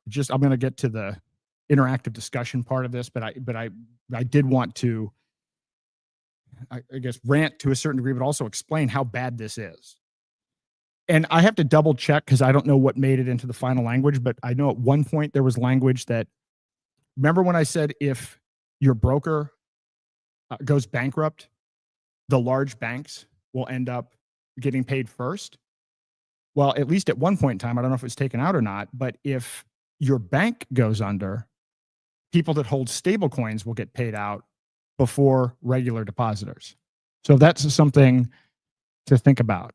So you have to be completely naive and have no understanding of government and have done no research to believe that this is going any way other than towards more surveillance, because there isn't a single piece of data to refute that. This is only going one way: more surveillance, more programmability, intentionally digital. So I don't know how to counter this. Obviously, everybody's kind of aligned with this. There are a lot of Bitcoiners, there are a lot of people in crypto that should know better, that are pushing this, and they're doing it just to inflate their own bank accounts. There are a lot of people that have lost their way based on the original concept. So I do want to add one more thing here, which is that I'm glad to see that people are tweeting the article that I wrote last year about Jeffrey Epstein and some of his links to Bitcoin, which I've outlined. He was a funder of MIT Media Lab and Joy Ito, who also ran a venture capital firm and that funded some of these changes to Bitcoin, and also funded all 3 US CBDC pilots. And he did an interview, or there was an article written about him in Decrypt magazine, I believe in 2017. And he actually gave a quote from 2017 talking about how Bitcoin's a store of value and not for day-to-day transactions. And so I think it's interesting in everything that's going on here to look at what's going on. So in any event, I'm going to touch on a couple of other things, because I said there are 3 areas that we're focused on. I didn't have a lot of time to go on this, but what can we do about all of this? Well, the first thing that we can do is, I think my new tagline is going to be, don't ask for permission and don't ask for forgiveness. Just exit these systems. You're not going to vote your way out. The Constitution's dead. I see somebody here that wants to debate, and I'm sure I'll bring this person on to talk about, 51 constitutions. The Constitution's been fucking dead since 9/11. I mean, I think the idea that we have, the Constitution is a set of rules for the plebs. None of the elites, none of the members of Congress, other people don't follow the Constitution. The Constitution is just a set of rules that the plebs follow to enslave themselves, while others just run roughshod over them. So we can talk about that, but you'll have a hell of a time trying to sell me that the Constitution is even operative at this point. But the best way around this is to reclaim our free will, because I keep on saying what's at stake is free will. Technocrats largely don't believe in it. In fact, you have it coming from the right and the left. You have Curtis Yarvin from the right, Yuval Harari from the left. They both take atheist approaches that are very deterministic, believe in kind of creating new religions, and that religions are basically control systems for people. And that at the end, in this process, we have a situation where we're optional extras. I mean, transhumanism gets involved in this, but there's no value placed on consciousness. There's no value placed on free will. It's not a first principle in a technocratic system. So I don't know, maybe some of you believe that.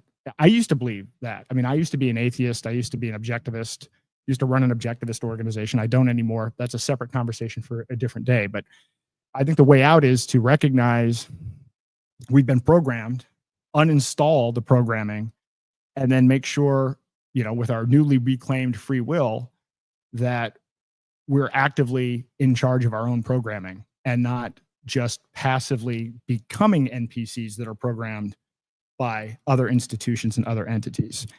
And I'm not going to go into all of this today, but I will be changing up the content quite a bit to go into these different 3 areas. But I wanted to recommend a documentary that I watched several years ago, and then just watched it again. It's called The Century of the Self. You can find this on YouTube. I believe it might have been a BBC thing originally, which, somehow they did manage the BBC to put out some good content. But a lot of it talks about the history of propaganda. And when you look at it, I often say public health is a death cult, and I have a lot of things to say about psychology and psychiatry as well. And part of this comes from studying the history of it, which is what I like to do with all of these things. I like to study, where do these institutions come from? What were their first principles upon forming? And when you look at this, Bernays, who was, basically following Freud, started using propaganda in World War II. And the idea was, hey, listen, people are irrational beings. And if we can tap into their unconscious, we can get them to do irrational things. And so Bernays was involved in really kind of trying to promote patriotism and gathering support for World War I. And then this got extended after World War I. They thought, well, hey, if we can use this to get people to behave this way from a fear-based perspective in wartime, I wonder what we could do in peacetime. And so they started to use these same psychological techniques. And this became a big deal in New York and Madison Avenue, where they would sit down and work with corporations and deliberately try to figure out how to tap into people's emotions, tap into their fear, tap into their sexuality, do whatever they needed to do to create demand for a product that they would then fulfill. So that became the new operating model. And one clear example of this was they basically pushed cigarettes as being liberty torches, made it an entire pitch around about cigarettes being empowering for women, and about liberty for women, knowing that it wasn't about that. It was completely and totally contrived using these techniques, these Freudian techniques that worked so well during World War I. And then from there, it's just extended to consumerism, and then technology gets involved. And so people know a lot about this. People know a lot about Bernays, but I recommend The Century of the Self. I'm not going to go into what I was planning to do, but this Clarity Act and Genius Act passed. Was what I've been doing is a lot of research on, okay, well, they didn't stop with Bernays. What are they doing now? And where this fits into the overall equation is, again, we are programmed. We're all programmed. What are the biggest influences right now in our programming? So if we're going to try to unplug from this situation, what are the biggest sources? Where do we get the most bang for the buck? And clearly what's happened, at least in my research so far, is that what's going on with social media and what's going on with technology is light years ahead of what Bernays was working on.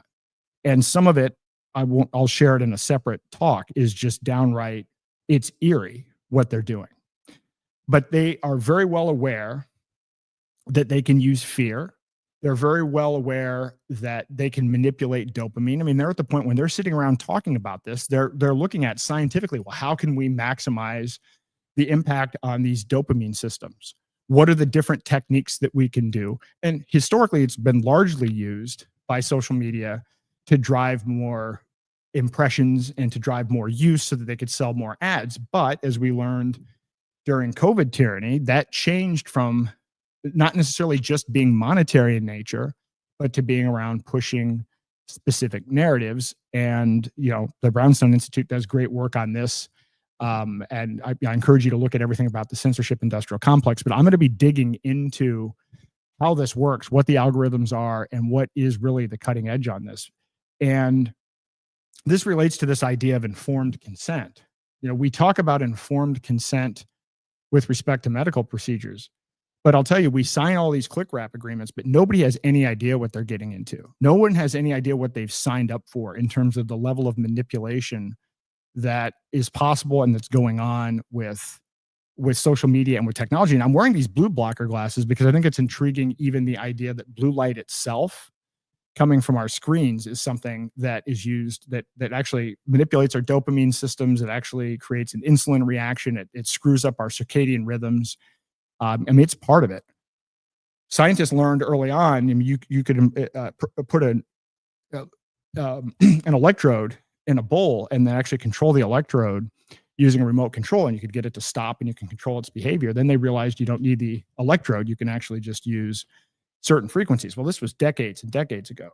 So I think we have to be really serious about looking at this informed consent. By the way, when I say informed consent, I don't believe in the government being involved with informed consent, because I spent a lot of time in the healthcare space. I've never seen some of the most absurd things are, these HIPAA regulations or anything around informed consent in medicine, because it ends up that these informed consent forms, they end up getting developed by the participants in the industry with help from lawyers, and they end up being completely illegible and long to the point where people don't read them intentionally.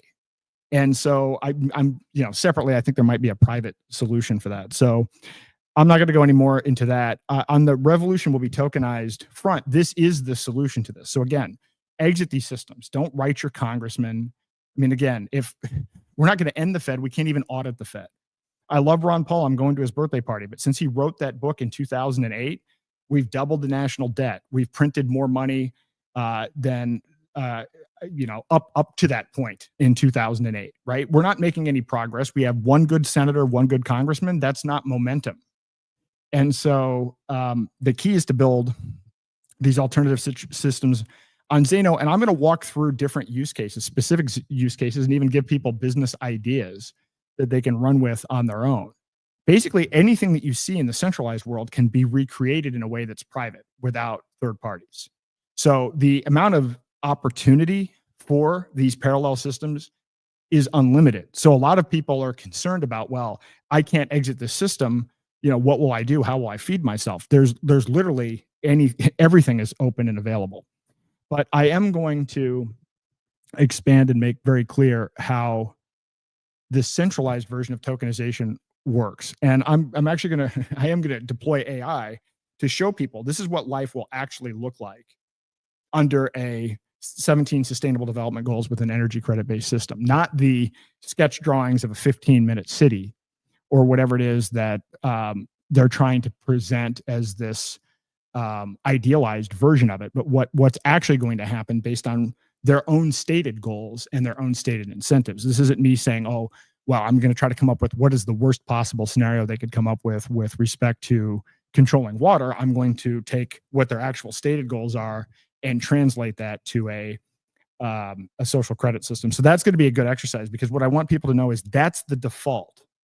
The default is everything is tokenized. Everything will be tokenized. So if you hear me say tokenized, you're like, we don't need that. It's going to happen whether we like it or not. Our only choice is whether it's a freedom version or not. And so I'm going to not go through the rest of this just in the interest of time. I think I ran over about a half an hour, but I'm going to invite, I know there are some people that at least stated they wanted to come on for a Q&A. These Q&As are really useful. I'm going to structure and organize this better. I'm also going to move towards a twice a week format.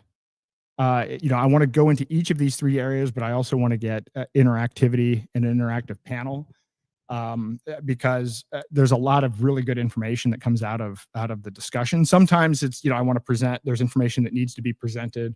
And certainly I like to do interviews as well, but I'd also, love to get people involved. And I will say this, I am angry. I'm angry about, I'm not surprised. I mean, certainly this doesn't come as a shock to me. I knew that they were going to pass this. But I guess what I'm the most disappointed in is that there's not a sense of urgency from the people that should know better. The crypto community should be absolutely all hands on deck with this. This is a real threat. This isn't about crypto adoption. This is about backdoor CBDC adoption.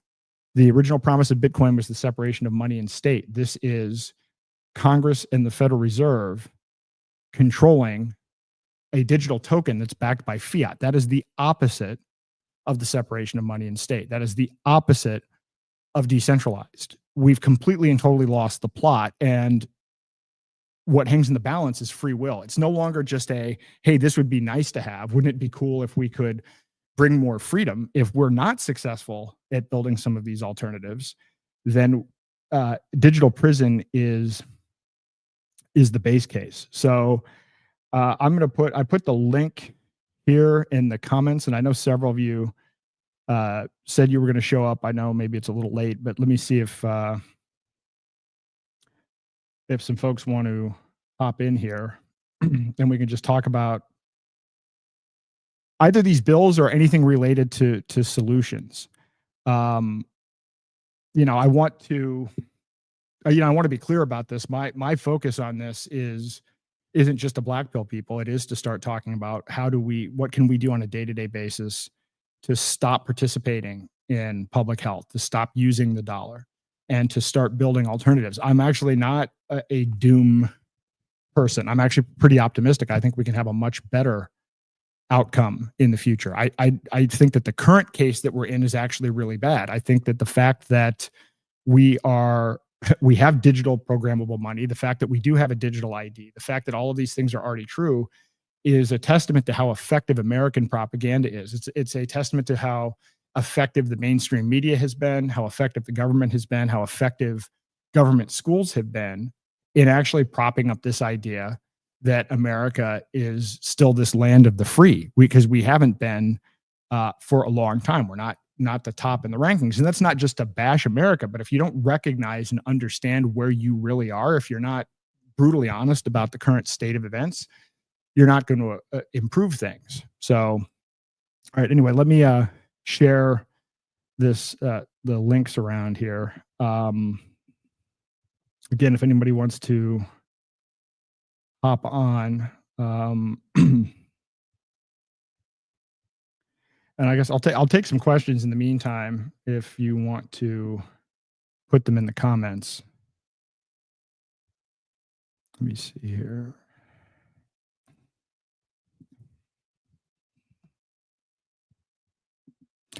Well, it's good to see. I mean, we're up to 16,400 people live, which is terrific. I really hope more people jump on this. Okay, I see someone popping in. Heather, how are you? Hey, how you doing, Aaron? Good. We're up to 16,400 people. Hi, Don. How are you? If you wouldn't mind, if you're not talking, if you could put it on mute, I really hope more people that would be great. Jump on this. Okay, I see someone. Hello, AW. Hello, can you hear me? Yes. How are you? Am I live right now? You are. Cool. Hello, thank you for having me on. I have a question for you. Have you ever heard of the company called Talos, T-A-L-O-S? Their website is talos.com. Let me look. Doesn't sound familiar, but let me check out the site. Talos.com. Yeah, institutional digital assets and crypto trading. Is that it? Yes. Okay. I received a job offer from them, and I'm wondering if you have any opinions about whether they are creating the kind of world you and I would want to live in.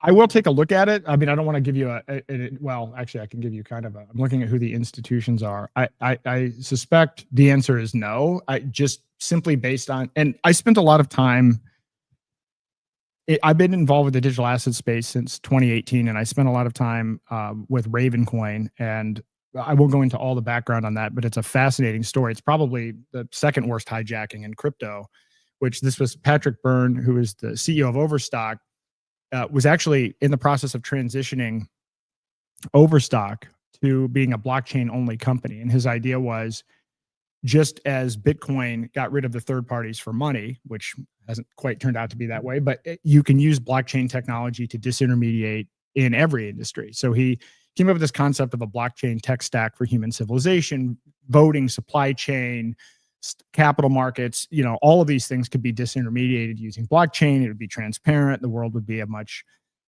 fairer place to do business. And the biggest area of investment was T0. And the whole idea behind T0 was to tokenize. In fact, they did the first ever tokenized security. They tokenized a Overstock bond. And at one point, they had a whole long list of companies that were, including Atari, I think maybe at some point, or Kodak or something, that were in the queue to tokenize. And they could never get regulatory approval. They even bought, an interest in a options exchange in Canada and still couldn't get regulatory approval. And by the time they were able to get an organization was able to get regulatory approval, it was somebody nobody had ever heard of that actually certainly wasn't doing it for all the right reasons. And so far, the problem with securities is just complying with any of the regulations. I mean, if you look at FINRA, FINRA is another one of these things that's kind of like almost like the Federal Reserve in the way. It's the organization that certifies financial advisors, and it's a cartel of private companies, but that has its rules enforced by the SEC. And so it really curbs innovation and actually doesn't let through a lot of things. But with that said, I mean, I'll take a look at it. Maybe it's past my radar, and maybe they're doing something completely innovative. But I mean, I wanted to do my due diligence, right? Because anytime someone gives you a job offer, you want to look into who these people are. And, I see that in 2021, they secured Series A funding from Andreessen Horowitz, PayPal, and Fidelity.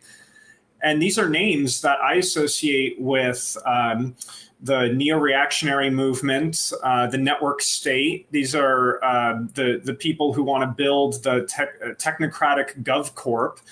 And, so I'm concerned that, I might be selling my soul if I accept this offer. I mean, just looking at this, I would say yes. Now, the counter to that is the stuff that needs to be built doesn't fit within the rules of the current system, and is something that is completely outside of the regulatory apparatus. That's what we need to build. We need to build an exchange for trading security tokens. We need to be creating tools to help small businesses tokenize their business and to allow small investors to invest in those kind of outside of this regulatory regime, because everything is moving towards this technocratic system. And this Clarity Act, again, people are going to be all excited about how great it is. All it's going to do is add digital surveillance to an existing system that is already a nightmare from a regulatory perspective. Cool. Well, thank you for taking my question. Appreciate you. Yep. Thank you. Appreciate it. Hey, Zach. Howdy, Aaron. How's it going? Good. How about you? Actually, a quick question, though. Are we literally living in a Philip K. Dick novel? Like, I have a feeling like that's exactly what the political elite, not the politicians, they're dumb, but the political elite, these technocrats, the bureaucrats, like they take these sci-fi novels, specifically like Philip K. Dick, like Blade Runner, whatever, and they just morph it. They use it as a blueprint. Brave New World, etc., etc. It's kind of freaky. Well, it certainly seems that way. I mean, if you look at, Palantir's engaging in some of the Minority Report stuff. I mean, they're already working on, trying to predict crime. They're working with local law enforcement agencies. And, again, this is the sad part about this. And again, some people that are listening to this may agree with this worldview, but their view is very much deterministic, and they believe that they can play the role of God. And part of this is, you look at Stephen Wolfram, who wrote Wolfram Alpha, and he's been working on AI stuff. And his whole premise is that he believes that at some point in time, we're all just predictable, living in a deterministic universe. And if he, applies enough, finally figures out what the formula is, he thinks he's going to be able to predict anything that happens in the universe. This has been his goal for 40 years. He hasn't done it yet.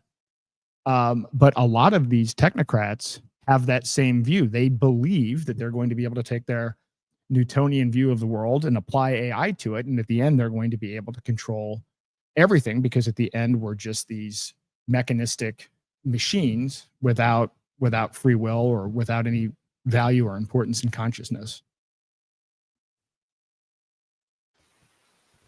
Have you guys, I was going to say, have you guys seen The movie The Tangle?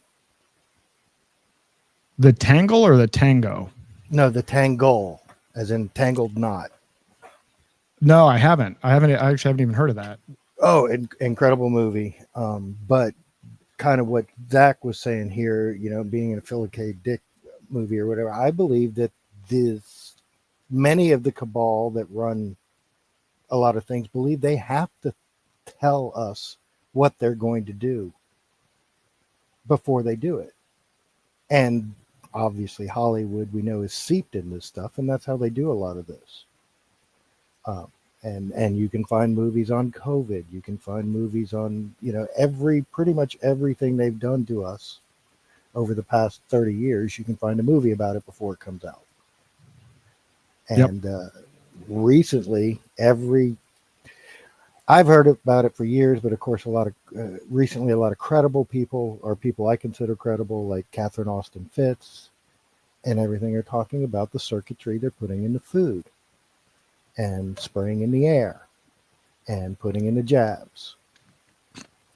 And that, to me, is now the most sinister, most concerning thing I worry about for me and my family.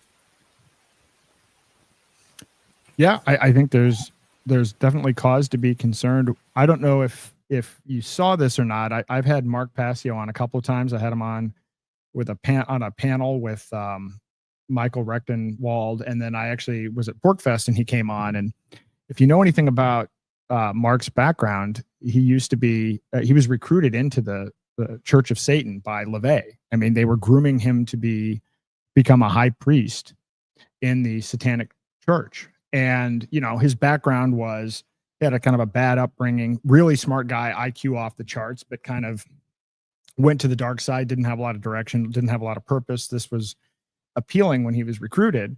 And then, you know, he had one of those moments where he realized, hey, I don't want to do this. This doesn't resonate with who I really am. And so he broke off, and he spent the last 17 years trying to introduce people to natural law and to the fact that we can reclaim our free will. But he talks a lot about what Satanism is and what it isn't, and how it works. And basically, Satanism isn't this people are worshiping the devil. It's actually more of an ideology that's just about selfishness. That's probably the simplest way that I could describe it. There's literally no concern whatsoever with others. They're very well organized. And he claims they were grooming him to become part of the eugenics program within the Club of Rome. And he said that, you know, these are smart, focused, driven people, and they laugh at us. Part of what they do is they think that we're so gullible, so stupid that they kind of perform these humiliation rituals where they tell us in advance, right? If you think about it, the stuff that I've been talking about for 3 years, you know, none of it's a conspiracy theory. I use these organizations and the people involved in it as source materials. I play their videos. I show their documents. There's absolutely no question as to whether what I'm saying is true or not. They don't care because they don't think they can be stopped. And frankly, there may be some truth to that, which is really embarrassing that, you know, we're just kind of going through this gigantic humiliation ritual. So I've found my conversations with Mark to be really fascinating because it is kind of an inside look of what's going on here. And once you understand that it is coordinated and they really don't care about us, and it's hard for a normal, decent person to internalize and fathom the fact that there are people that really don't care at all about human life or even believe in free will. And it's hard to put yourself in the shoes of that. How do you put yourself in the position? How do you understand these people that are, you know, raping children and this whole concept? I mean, that's not even something I can't even fathom what that's like. And so, you know, clearly there's something else going on here that's very difficult for people to grasp. And so they choose not to grasp it at all. They choose to not look at it. They choose to ignore it, and they choose not to deal with it. The scariest part, I believe, is that most people don't realize that they could be walked into doing these things by people who know how to manipulate you. And suddenly you find you're on that other side, and you never intended to be. And if the Milgram experiment proves anything, that anybody perceived authority they will follow. Well, not anybody, but 60 to 80% of the population will at any given time. Well, yeah. What was it under with Milgram? It was like 66%, and I would argue, I mean, that's pre social media. I actually suspect the percentage would be even higher now, and that's why had the Clarity and Genius Acts not passed, I was planning on spending a lot more time delving into the propaganda techniques that have been used post Edward Bernays and what's actually going on with big tech in terms of what they know they can do algorithmically, how they can go about manipulating us. I mean, it is down to a science. They know exactly what to do. They know how to rage bait. In fact, you know, when Grok 3 all of a sudden came out with Mecha Hitler and all of this other stuff, does anybody on this call actually think that was an accident? Or do you think that was deliberate by Musk to try to generate some rage that you know, he'll convert into, not just convert monetarily, but convert into supporters for America's party, because they know that fear and rage work. And they can program that in. So these very slight tweaks to the algorithm. I've been the most fascinated by, you know, I've been posting on X. I mean, looking at this right now, let's see, it used to say how many times you've posted. I'm sure I can find it somewhere, but I've been on here since 2008. And most of my stuff doesn't go viral, but I've been posting on really important stuff. And anything involving the Federal Reserve or central banks clearly gets deboosted. But I put this post out and it gets like 8,000 views. 8,000 likes on only 40,000 views. And it was something that was basically critical of Epstein in a way that would benefit Elon Musk. And I'm like, wow, this clearly hit something in the algorithm. And now I'm actually going to play around with it. I'm going to take these last two posts that have gone super viral and then try to deconstruct how the algorithm might work. But I know that Musk knows, because I saw him give a speech where before he bought a social media company, he talked in a negative way about how big tech and social media companies were using social media to manipulate people's limbic systems, to particularly manipulate, you know, dopamine, to manipulate their emotional systems, their reward systems, and that it was being scientifically done from first principles based on biology and psychology and everything else. So he knows about it. And at the time he said that was before he bought the social media company that he wanted to turn into the Everything app. I think this is probably the most dangerous thing right now in terms of, if we talk about this idea of reclaiming our free will, I think the thing that is capturing our free will, or put differently, that we're giving away our free will to the most, are these algorithms. Well, Stanford, I think, recently published a study where they took a bunch of students, and for 3 months they could use ChatGPT for their work or essays, and one group couldn't. And by the end of the 3 months, they were basically just, the ones using ChatGPT were just copy and pasting. But in cognitive tests, they were like losing 16% of their ability to independently think on a subject or discern, you know, rational ideas and arguments.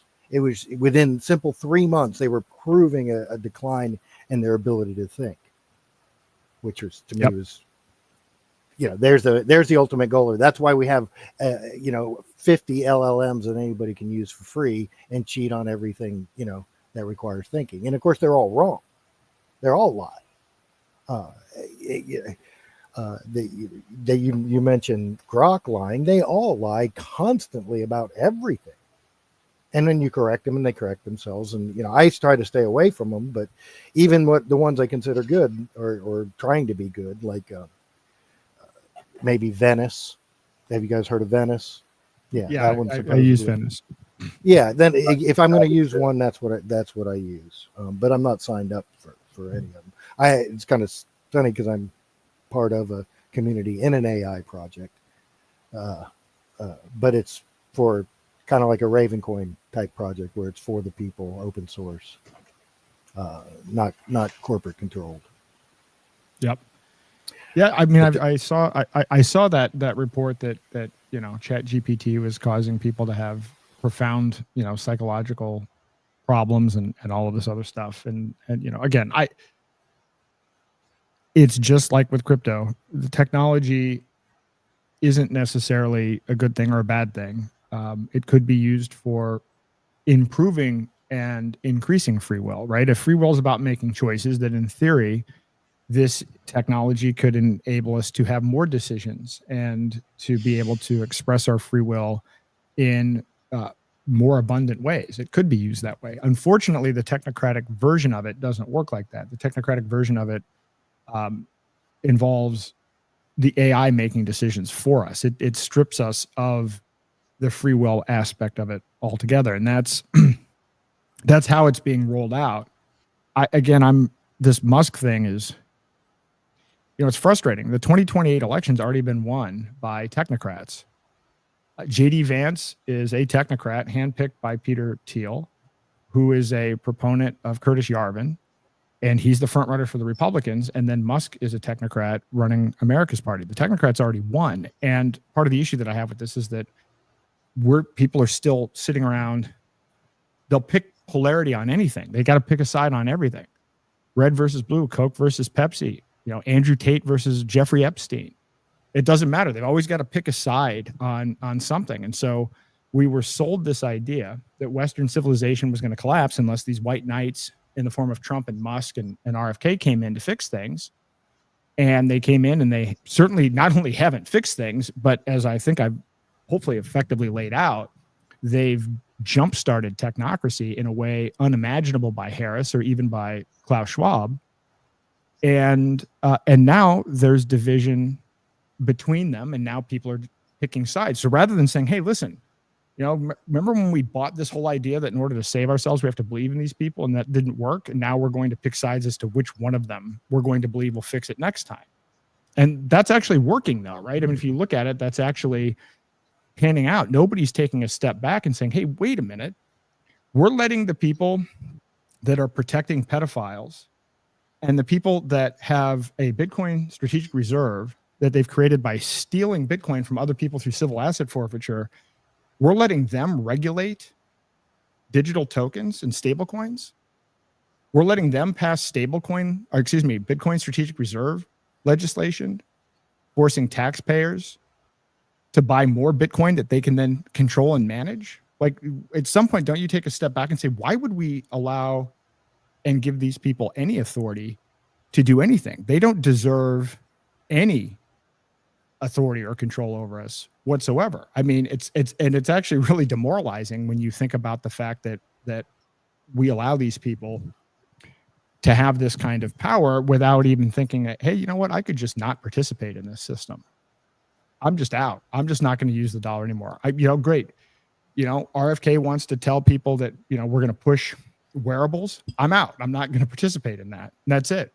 And in an instance, you can actually say that. You can say, I'm not going to comply. I'm not going to ask for permission. I'm not going to ask for forgiveness. I'm out. And in fact, that's the most powerful weapon we have, hands down, is that anybody can do that at any point. Now, it's hard for people to accept the fact that they actually have the ability to do that, but everybody does. And the sooner people take advantage of it, the better we'll be. I'm not encouraged, though, kind of to your point, at how manipulated people are. How do the people buy food? So this is what I'm talking about when I talk about tokenization, private tokenization. We now have private money, and now we can tokenize and trade assets privately. So let's onboard to a marketplace, small farmers from all over the world, and let them sell in an international marketplace using private money that can't be tracked.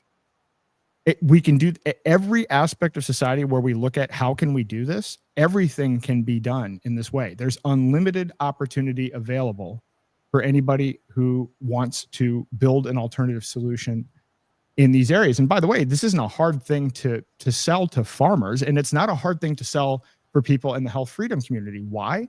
They've already been debanked. They're already facing pressure. I mean, you don't have to sell them on the idea that tyranny's coming. They're already aware of it. They've been living it for decades.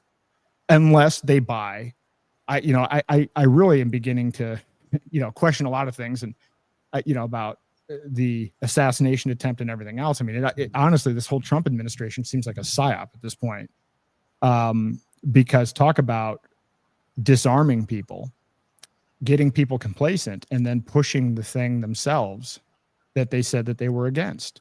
If you're in the health freedom movement and you're Make America Healthy Again, but you're associated with health freedom, well, health freedom isn't when you get elected, you decide how other people should take care of their health. Health freedom is getting out of the way so that people can make their own decisions about their health. That's not what's going on with Maha.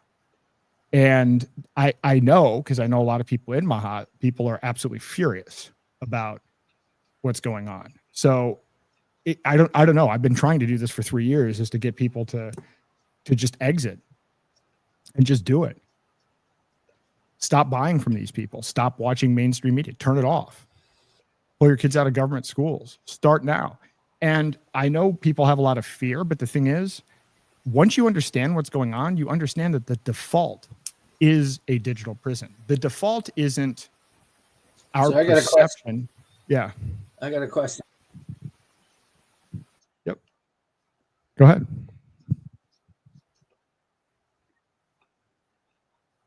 Hello? Who had a question? I think you're on mute.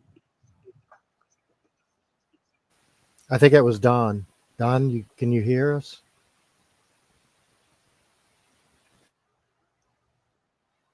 Okay, can you hear me? Yeah, I can hear you There now. seems to be a delay. What I'm seeing on the screen Yes, here sir. is, yeah, I got a question. Can you hear me? Yeah, I can hear you now.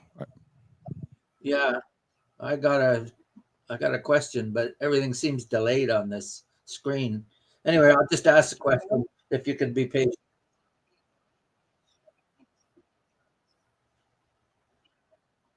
Okay, so I'll just ask the question. I don't know how this technology is working.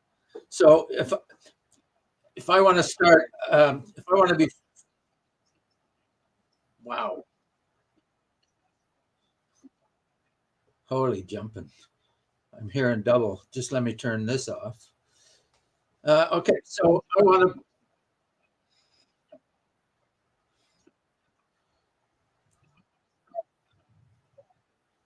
to, wow.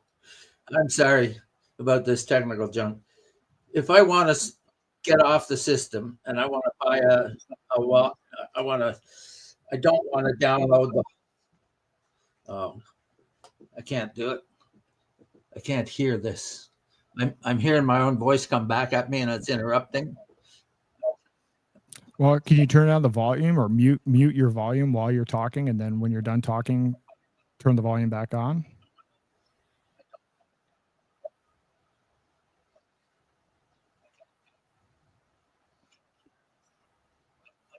That might work.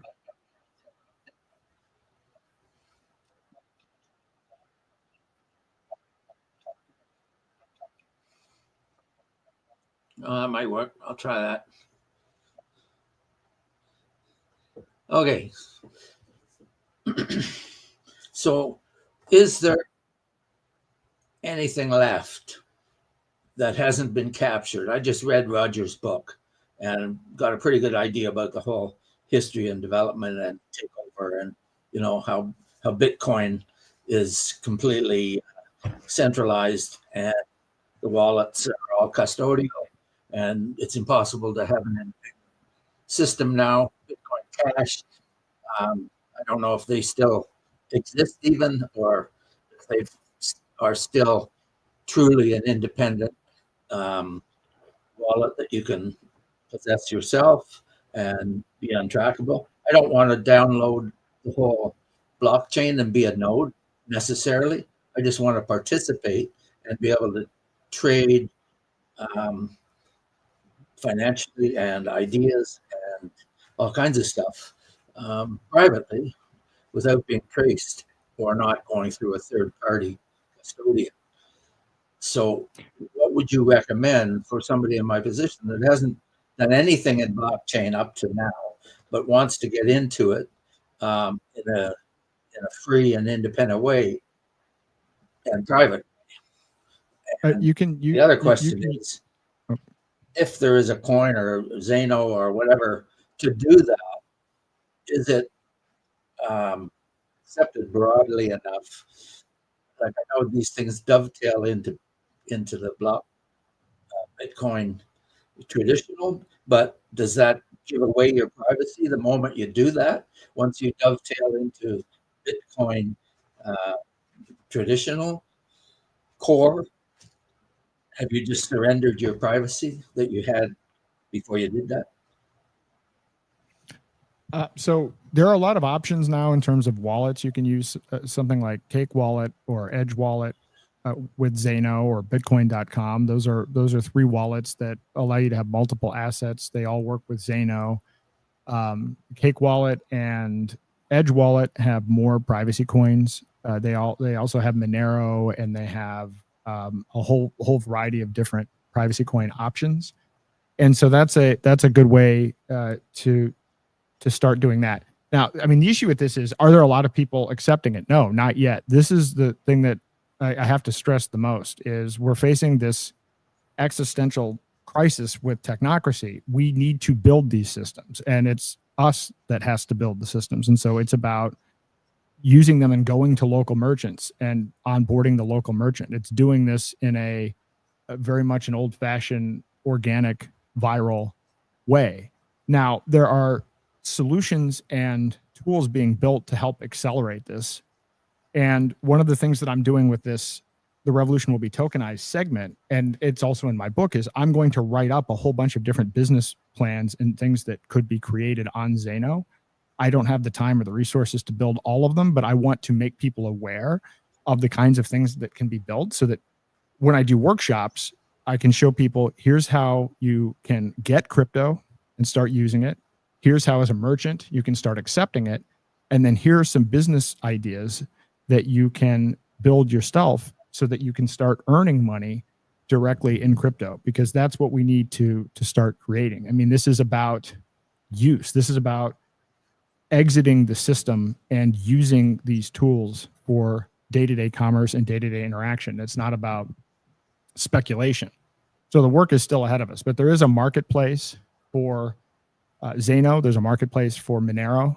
So there's Zano Bay and XMR Bazaar, where you can buy a variety of products. And one of the areas that I want to focus on when I lay this out is, I want to say, listen, once people understand and truly internalize that the default is a tokenization model where the technocrats control everything and can censor everything. Once you really get your mind around that the status quo as it is right now is not the status quo. All of these things, these bills have passed, all of this has been moving in this direction, and people are just oblivious to it. We have digital IDs now. We have AI surveillance. Our money's already digital. It's already programmable. Once you understand that, and then once you see the rate at which it's getting even becoming more centralized and more technocratic, then you lose the fear of, oh, well, I'm going to lose what I have, because you're going to lose what you have anyway. Now your decision is, are you going to be proactive about creating an alternative, or are you just going to comply and end up with nothing? That's the actual decision, but it takes some research for people to understand what the actual risks are. And the risks are clearly doing nothing is the biggest risk. Doing nothing will end in digital tyranny. So you can you can use Monero, you can use Zano, and you can start using it to do things like buy gift certificates.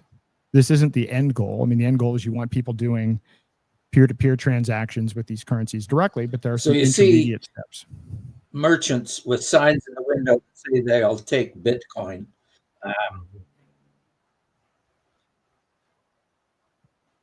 Well, you don't see many. Because people don't use Bitcoin for day-to-day transactions. In fact, in general, at the last report, less than 0.5% of Americans have used crypto in the last quarter to buy anything. They're using stable coins. So when you get these private coins through Zano or whatever that you're talking about,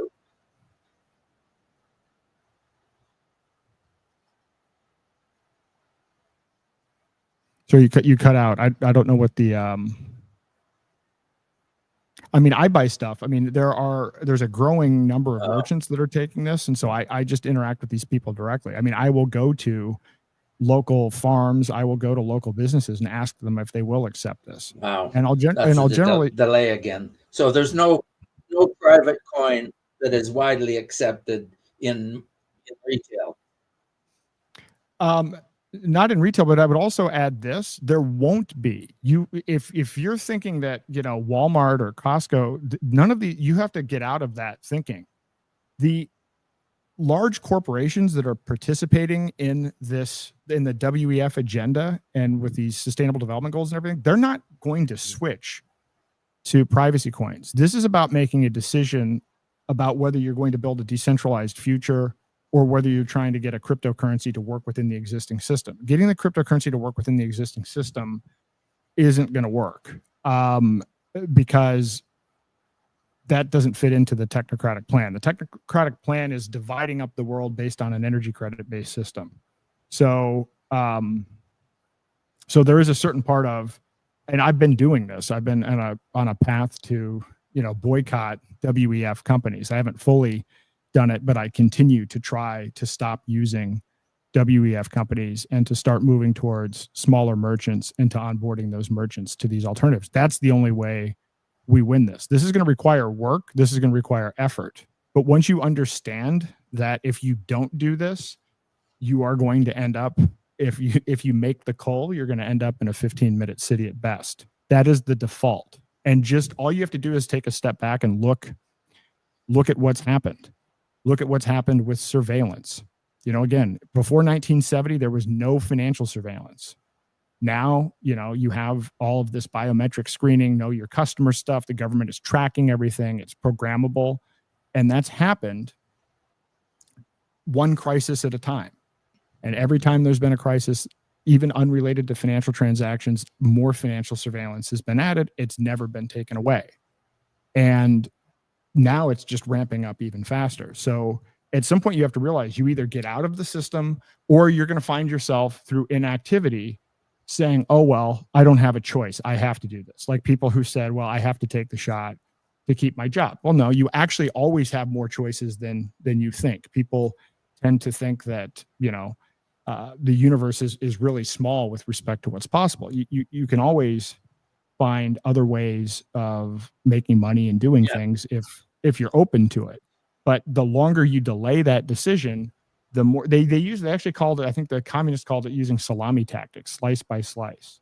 So they'll nudge here and there, one nudge here, one nudge there. And then soon enough, after 10, 15 years, you've given away all of your privacy. You've given away all of your rights. In fact, we've done that with these click wrap agreements that we sign, right? When we sign terms of service for Apple or whatever, I think we sign 150 of these per year. Nobody reads them. And I'll tell you, it's interesting. One interesting application of AI is cutting and pasting what these agreements say. And you'd be horrified. You sign an agreement with the bank that says they can cancel you without cause and change the terms and conditions and change the fees and sell and share your data. You sign that contract. And we've done that. And that's been introduced over a span of years. So in reality, they've gotten us. Now, is this informed consent?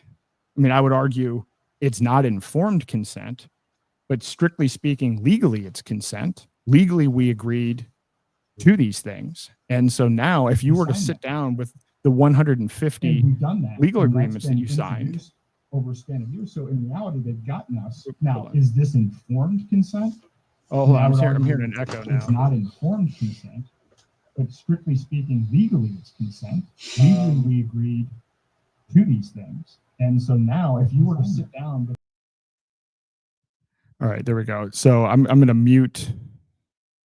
I'm muting you for a second, Don, just because we were getting an echo. I was hearing what I was saying through your speakers back over here. But anyway, what I was saying is we have, in fact, that'd be a fun project, is to take, the top 50 click wrap agreements that we sign and compile all of them and take a comprehensive look at just what all the average person has given away in terms of rights. I think that would be a interesting intellectual exercise, but it would also be horrifying because we've done this, slice by slice. It's been very convenient.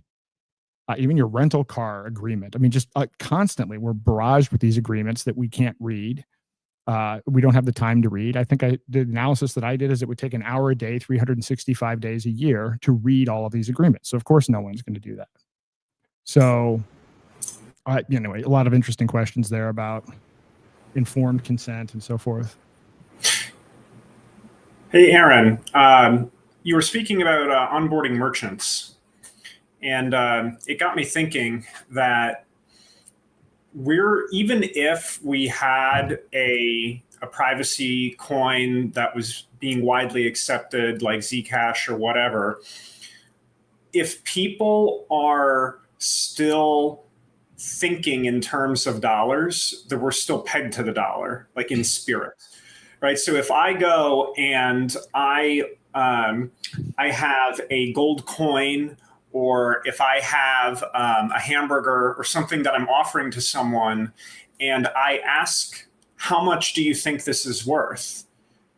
If the answer that they give me is any number followed by dollars, then they're already mentally attached to the dollar. They're saying, well, this many hours of labor is worth this many units. If their answer isn't from the outset, oh, that's probably 100 millibits. I think that hamburger is worth, so many Satoshis. If you're not thinking in the native unit, you're still captured. You are, and that is one of the biggest challenges for merchant adoption. It's because I've been trying to sign up merchants for quite some time, and actually price stability, and not that the dollar's been stable. I mean, it's obviously, I think it's lost 11% of its value this year and 26% since COVID, but it's still the reference standard. And a lot of merchants say, I can't handle the volatility. And so things are still priced in dollars. And there's not an immediate solution for that, because changing the behavior around what the reserve currency is and what things are priced in, that's going to take a lot of work. There's an intermediate step with this. This is why I like something called the Freedom Dollar, which is it's a stable coin created on Zano that is pegged to the dollar, but it's not backed by treasuries or the US dollar. It's actually backed by over collateralized Zano. So you have the ability to price things in dollars, but you have privacy and censorship resistance. And so that's a next step as we move towards something else. But it is going to take a long time, and I'm not exactly sure how we go about it's not going to be a quick thing to get people pricing things in other units.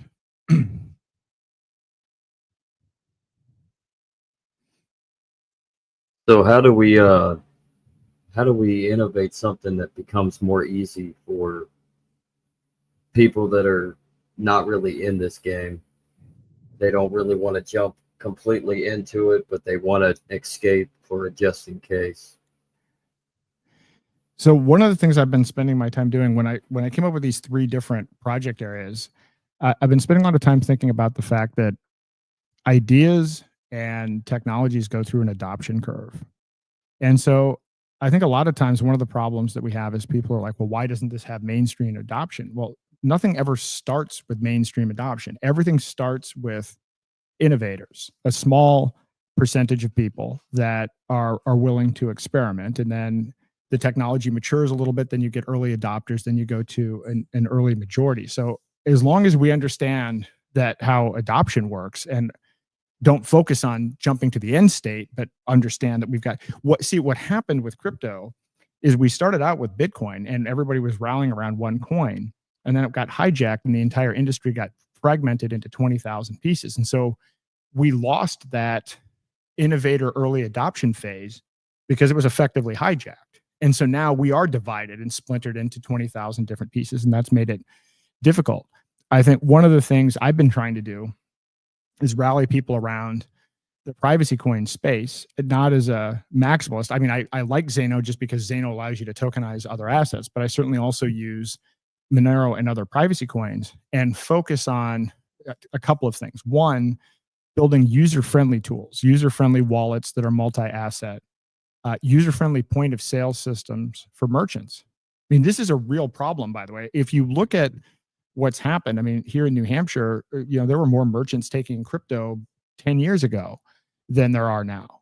And that's for a whole variety of reasons. But one of the reasons is that the point of sale system companies themselves were either captured or kind of pushed out of business due to potential regulatory and legal threats. So BitPay is I think the largest point of sale system, but they don't touch privacy coins and it's all KYC and everything else.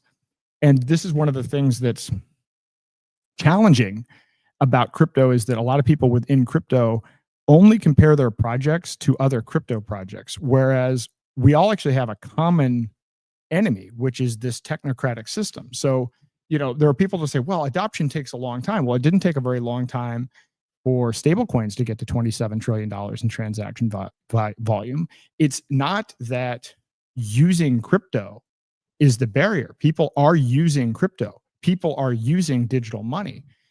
We've actually failed in terms of delivering user-friendly products because the focus hasn't been. I mean, look, you can look at the privacy space and you can look at some of the stuff, and this has been, 20-year-old dudes developing stuff for 20-year-old dudes without concern for a market. One of the things that's been interesting for me is when I've done these workshops, these CBDC workshops, with my wife, we've gone around the country and now going to other countries. And so try sitting in a room with 100 boomers and try to onboard them to privacy coins, right? And so, we bring in people that build wallets and work on these systems, and they're digital natives. And so to them, this stuff is obvious to use, but it's not obvious for anyone else to use. So there hasn't been a focus on UI. There hasn't been a focus on usability. It's possible. There's nothing technically making it so that cryptocurrency has to be hard to use. It just hasn't been a focus. There's been more focused on technical differentiation on points that don't really matter from a usability perspective. And so that's actually, again, I think that's the big challenge. But it is happening. There are some good wallets. We still need a good point of sale system. And there are marketplaces. There's Zanobay, there's XMR Bazaar, but we need to develop more of these. I think we probably need marketplaces that are possibly industry specific. So we need one around food, one around health, or multiple around these. I mean, not just one. We've got to build it, which is why when I'm doing this tokenization effort, I'm going to put together what the business, kind of essentially a short version of what the business plan is. Here's how the stock market works currently. Here's how you could build an alternative tokenization system. Here's how rewards programs and loyalty programs work in this centralized world where people are using centralized databases. Here's how you could build a parallel system using tokens. Here's how you could tokenize collectibles. Here's how you could do this, how you could do this. And then just build a whole library of different alternatives. Chat with anybody. It's just a display. That's where you have I'm sorry about that. That's where you have the problems, I think, though, Aaron, is building.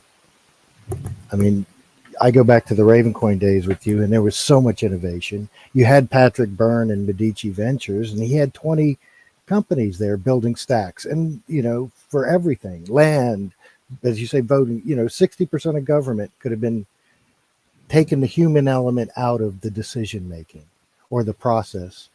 And then you go away with all this corruption. Or a ton of the corruption is gone.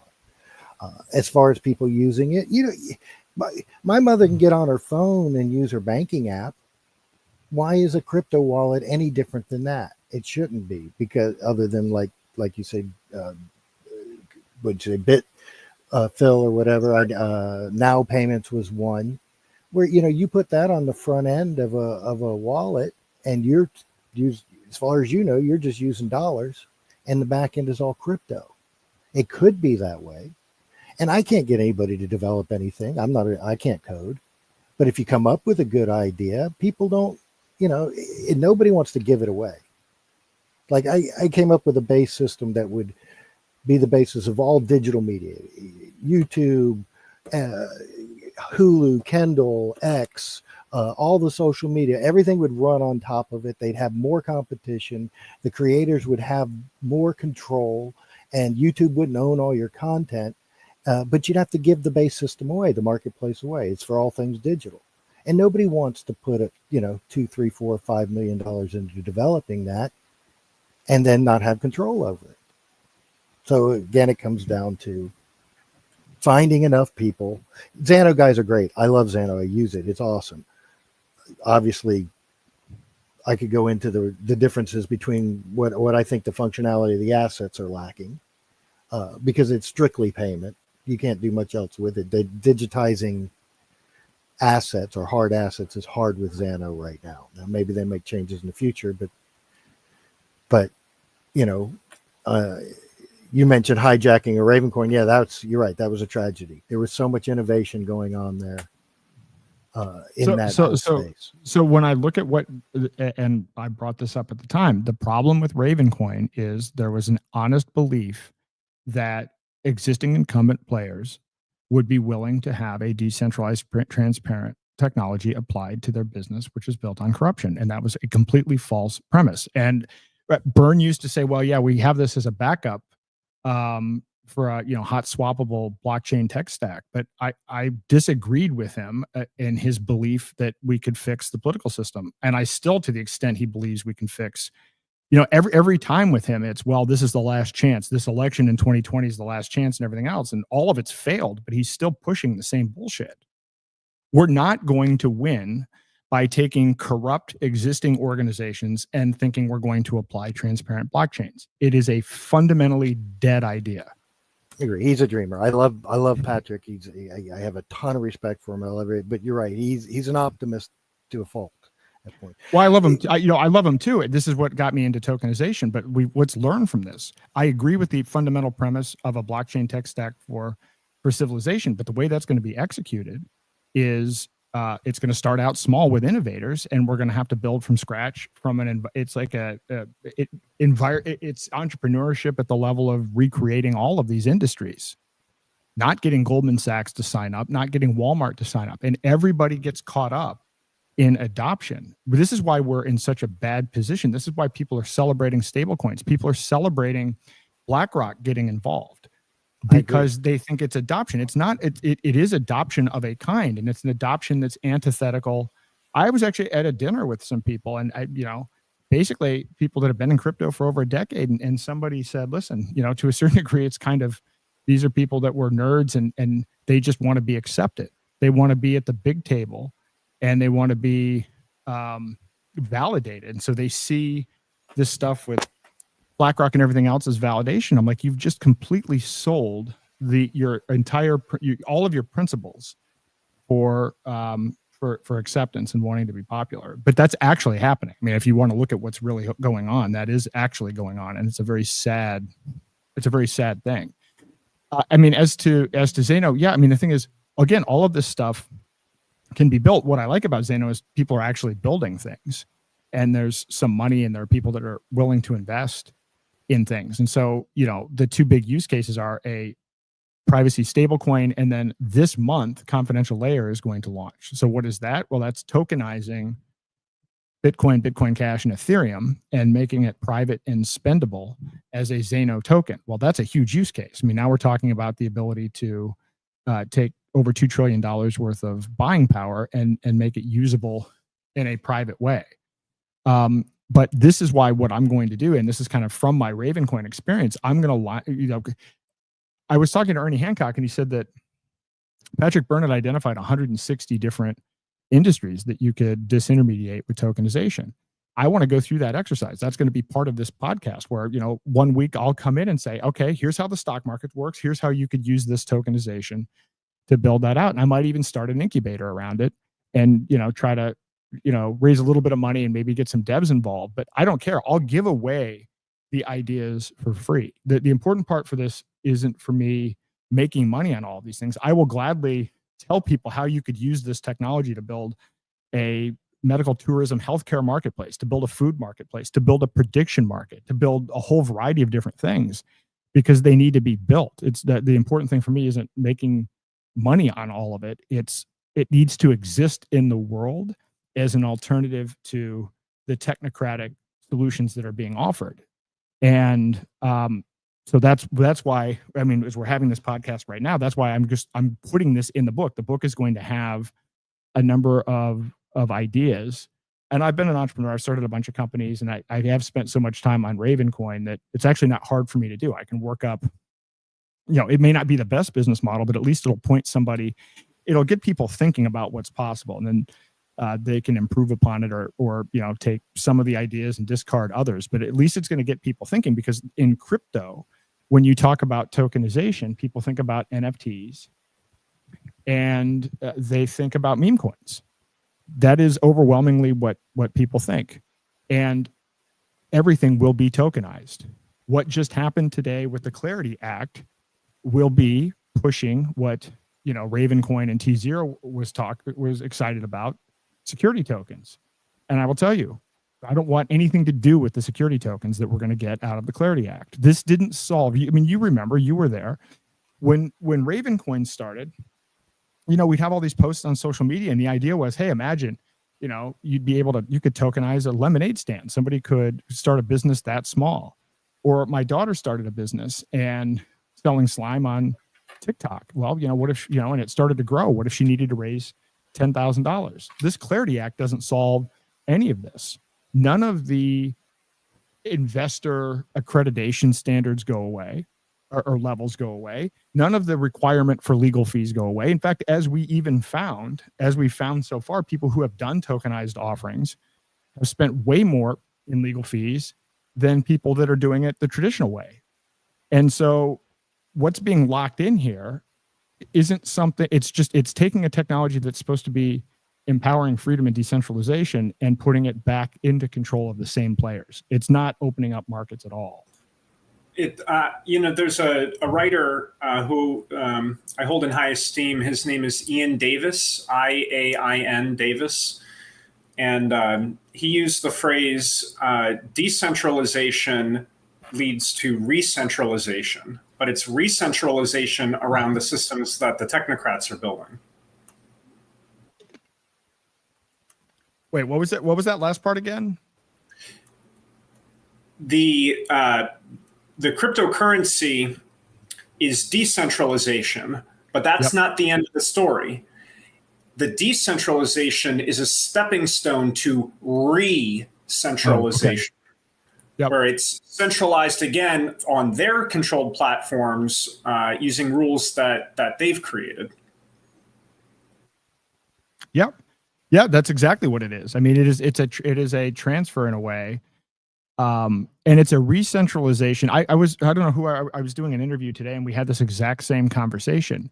And I mean, it's getting rid of some intermediaries, but in essence, what's happening is it's going to be just the consolidation of power in the hands of a smaller number of people. So it will be re-centralized, but I mean, it's going to be, the PayPal mafia is going to own a lion's share of it. It's going to be even more disproportionate in terms of the distribution, but it will be re-centralized. I agree with that 100%, at least the way that it's going. It doesn't have to be that way. It could go in a completely decentralized way, which is what I'm advocating for. But that's not what's winning right now. My point in doing this podcast today was based on the Clarity Act and based on the Genius Act, the technocratic centralized way is winning, and it's winning at a rate that should be concerning people, not in a way where people are celebrating it. And unfortunately, well, I mean, it's all over the map. Some people aren't celebrating it entirely, but man, I'm telling you, watching these members of Congress talk about this, they got all of it wrong. I mean, again, I'm not going to rehash the whole podcast, but I mean, the anti-CBDC Surveillance Act is just there to cement the U.S. takeover of the stablecoin industry. It's not there to prevent the Federal Reserve from financial surveillance. The Federal Reserve surveilling people isn't the problem. The problem is Congress surveilling people. That's the problem today, and it's the problem tomorrow with stablecoins. And they've done a phenomenal job, whether intentional or not, in shifting the focus and making the Federal Reserve out to be the bad guy, which they are the bad guy in a separate and different way. But the Federal Reserve they're not the bad guy of surveillance. They're the bad guy in being a useless third party that makes money from nothing and manipulates interest rates to basically steal people's assets. They're a bad guy in that regard. But the Federal Reserve motivation isn't inherently one around how can we maximize surveillance. It's the technocrats that manipulate the Federal Reserve for their ends. But that's been completely lost. So I'm watching this propaganda, and so there are people that think that we don't have financial surveillance in America, that China is bad and we never want to be like China. We never want to be like Canada, not realizing we're already like that. And all we've done right now is just bought a ticket to remain the dominant force in digital surveillance money. As I said, it is ingenious, and that is what it's done. And now it's created an arms race. And now the EU is going to launch their CBDC, and the other 133 countries that are at various phases of development are going to pick up the pace. So it's bad because overall, what does this mean we end up with? Well, instead of having peer-to-peer digital cash that anyone anywhere in the world can use to engage in trade, people are going to be trapped in a new form of fiat. a new form of surveillance fiat that is going to be weaponized and rapidly rolled out on a faster scale than, even I predicted based on the stuff that I was looking at last year. They just implemented the new banking messaging standards, ISO 20022, on the 14th, which of course that allows them to track every transaction with the new messages that they can transmit. And if anybody had any doubt about Trump, are you familiar with Statement of Federal Financial Practices number 56? Not off the top of my head, but what does it say? In 2018, all Congress, Republicans, Democrats, and the White House, everybody accepted this statement. And it says the president can, the vice president can, or certain committee members in Congress can designate a person or several people that can take any transaction from any agency in the federal government off book. Oh, yes, I am familiar with this. This is Catherine Austin Fitz has been talking about this, I think. Yeah.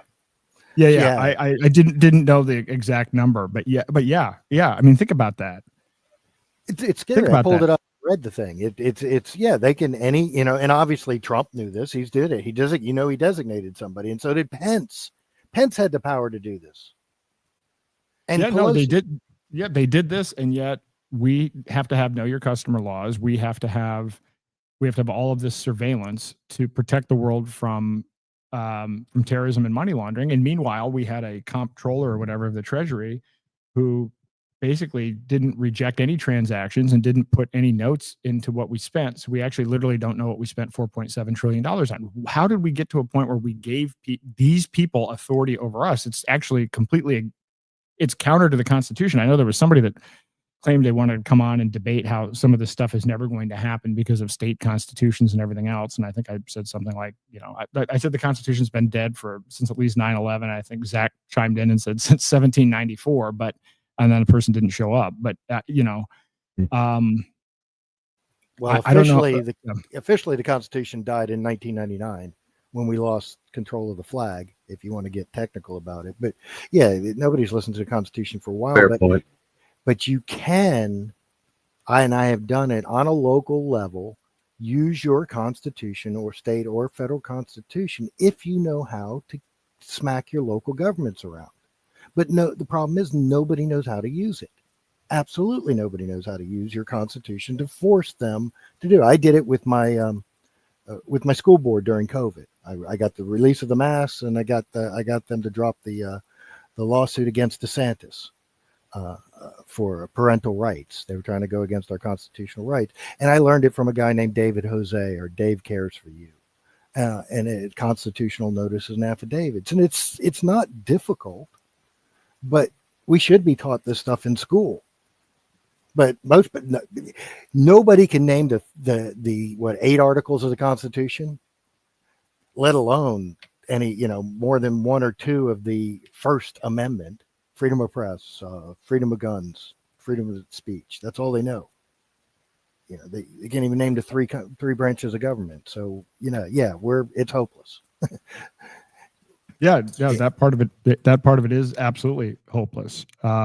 We do not have an informed citizenry, and that has been rapidly on the decline. I mean, the civics test, I think 28% of 8th graders pass. I mean, again, I've thought about doing a whole breakdown on why voting can't work just based on how it's structured. And this actually feeds into what we were talking about with propaganda and the way political parties use data and AI. I mean, this has been actively going on. Politics is not one based on ideas. Politics is one based on targeting and using AI to turn out the vote. Has nothing to do with the candidates or the ideas. I mean, they say that, New York could indict a ham sandwich. You could elect a ham sandwich if you had the right system. And if you deployed Palantir, I think that's part of why Trump won in 2016 is he used Palantir and closed some of the gap between the Republican Party and the Democrat Party. But yeah, these elections are useless at this point. The system isn't broken, it's fixed. Yeah, exactly. Right. But, not to get too far afield, especially given the length of the stream, One other concern of mine is, Aaron, if you develop a point of sale system, you're going to have to deploy that on hardware, and you don't have control over that operating system, right? So at any point in time, Google could say, we're locking down everything. You're not going to be able to root your phone. You're not going to be able to install Graphene OS, and Google Services Framework is going to be required. Oh, and by the way, your app that you spent $1 million paying coders to build is not in compliance with our terms of service that we were forced to implement because of the Digital Services Act in the EU. So therefore, your app is now blacklisted and it can't be installed on all these devices. That's another concern I have. Yeah, so I mean, the point of sale system I've been working on is web-based, just for that reason. And again, it's not as convenient, but you're absolutely right. I mean, we have to build things that if Apple and Google are the gatekeepers for the app, and that's a requirement, we already know that can end badly very quickly, and we should assume that'll end badly very quickly. So, and not that it's the most user friendly. I mean, this is part of the trade-off. Can you make a web app you can't make a website quite as, compelling or as easy to use as an app. So there's a little bit of extra, there are some extra steps involved, but that's what's required. This is the tough part about this. The tough part is, again, and I'm trying, part of the content strategy moving forward is, okay, knowing that there's this adoption curve, how do you prioritize your time so that you are still introducing this idea to normies, but not spending too much time on that, and actually presenting these ideas in a way where they're not going to come around right away, but at least you've planted a seed, versus how much time do you allocate to investing in and building the actual solutions with the innovators. And there's been a part of me that is, as a serial entrepreneur, that should be like, well, hey, just build the product. But what I've learned through a lot of experience in Liberty and crypto is people don't understand the threat of technocracy. And if you don't understand the threat of technocracy, you're not going to understand why privacy coins are important. And people do not understand. I mean, I've been at crypto conferences where they're Liberty crypto conferences, and people don't know what technocracy means as a different term from technology and how it's applied. I mean, I remember I had one dinner in particular where people were talking about, oh, well, you must, because this was in Europe, and like, you must be really excited about what Elon Musk is doing with Doge. And I'm like, and I was there with a politician from the Netherlands at the time, and I'm like, who gets it, by the way, probably the only one. I said, this whole thing, not only didn't it save $2 trillion, but they installed an API that connects Palantir to Americans' IRS data. This isn't about making government more efficient. This is about control and technocracy. And then I tried to explain the difference, and they'd never heard of the word technocracy. So we have our work cut out for us, because there haven't been many people talking about technocracy. To my knowledge, no one's been talking about it longer than Patrick Wood. But there's some other people, Courtney Turner, and, increasingly other people, Catherine Austin Fitts. There are a few people, there are only like a handful of people, though, that are really even starting to talk about this. And of course, this group, including myself, we don't have, mainstream access. So I've been trying to figure out, well, how much, and for a lot of this, obviously we're doing this podcast is approaching 3 hours, which isn't unusual. I mean, this podcast has gone for 3 to 4 hours, but a lot of people aren't going to spend 3 to 4 hours. So I'm like, so how much do you balance doing memes versus short videos versus longer content? And that's what I'm actually, I decided to take a little bit of a rest to try to figure this out, because my view on this is, we're losing, and we're losing at a really rapid rate. And so the question is, we have to be really efficient and really effective. And I'm trying to figure out how to come up with a strategy to get the innovators to build and then start to plant the seeds, so that if we don't have a viable alternative that's easy to use, when they get to that final step that pushes it completely over into a technocracy, then we lose. I mean, it's that simple. Because if it's in an emergency where fear is used, and this is why I highly recommend the Century of the Self on YouTube. These techniques work. I mean, Freud is Freud's awful. I mean, the impact, the way this stuff has been manipulated has been highly effective, and it works every time, and they've got it down to a science. I don't know how to combat problem, reaction, solution. other than to start to plant the seeds about the problem and then come up with an alternative solution at the point at which the emergency is triggered. But I'm open to other ideas, but I think we're at that point that if we're not thinking about, I think to Don's point, if we're not thinking about, well, how can I buy food? How can I buy healthcare services? How can we, meet Maslow's hierarchy of needs using these alternative systems? If we're not thinking about and actually actively building that, then when the emergency happens, we've lost anyway. People will just say, well, yeah, I know this is bad, but guess what? I have no other choices. My choices are I starve or I move into this other system. So I guess I'm going to exchange all of my fiat for digital fiat. I'm going to give up all of my ownership in my 401k and everything else. I'm going to give up my house. I'll take the 15-minute city. I'll take the UBI, because at that point in time, their rights have been eroded, and their perception of what choices are available to them have been eroded, and so now their choices are that or nothing. That's essentially what we're headed towards. James Corbett has a term, algocracy. You may have better traction with algocracy, because then it puts the word algorithm into people's minds. Ultimately, though, I think it's a spiritual battle. If you love your life, you will lose it, but if you lose your life, you will find it. Kind of that mentality can serve people really well, I think. Yep. No, it very much is. It is a spiritual war, and then how do you even frame that? I'll tell you the surprising part about this. I think if I'm surprised by much, I've been pretty alarmist about this for a while, but I think what's taken me a bit aback is a lot of libertarians are buying technocracy, and they're buying the Curtis Yarvin spin on it. And so that's been a real challenge. I think actually, so one part of the challenge is, yes, how do you package this? Maybe an algocracy. That's actually a good way to do it. And how do you start packaging? I think doing short videos of what life will really look like under these systems.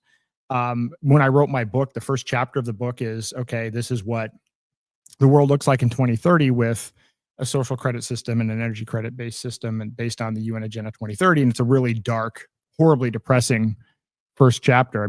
Philip K. Dick was referenced, but it's kind of, if you Philip K. Dick on wish.com, that's kind of the first chapter, but to try to paint the picture of, oh, wow, this is horrible. But everything that it was in that chapter, that, fictional chapter, was based on things that already exist in the world in developed countries. So for instance, I talk about the MAID program, and I talk about various things that are already in place. And so I think to try to present some of that information might be a way to start introducing normies, but one of the hardest obstacles is actually even getting liberty and crypto people to view technocracy as a problem. And that's made it difficult to get enough traction, to get enough developers and early adopters to actually use the technology. And I haven't figured out how to solve that yet. I have no idea how to solve that other than put out more information. Well, I think it would start by helping people understand the cost of voting, because there's a lot of people who they just like to argue and play politics and fight for control over the ring, and they like the spicy memes. They like the dopamine rushes that they get from their magic internet points when they make spicy Twitter memes, so I think this is all very harmful to us. And I have certainly lost a tremendous amount of respect from a lot of people here in New Hampshire as a result. Yep. Yeah, I know. This is exactly kind of what I'm talking about. And that's a dominant force. There are a lot of people that resonate with that. And when I actually track that back, I've looked into that. That is Curtis Yarvin. There's been a bit. Curtis Yarvin is. Most people have not heard about him yet, but he really is the Yuval Noah Harari of the right. And I see the way that he's made his arguments. His arguments are, well, it's a meritocracy. So it basically spinning technocracy as a meritocracy, and then using that to appeal to libertarians. But the problem with it is there's actually no consent. Or I think that there's an interesting question to be had. If Elon manipulated the algorithms and did a whole bunch of different things to get people to vote for technocracy, did they actually consent? This is where I'm kind of going with this whole thing about informed consent in social media, because I actually think when we dissect, what are the main sources of people being programmed right now, I think we're going to find it's absolutely the algorithms, and it's increasingly from social media. And so what does that say about informed consent? Are people really consenting to technocracy or not?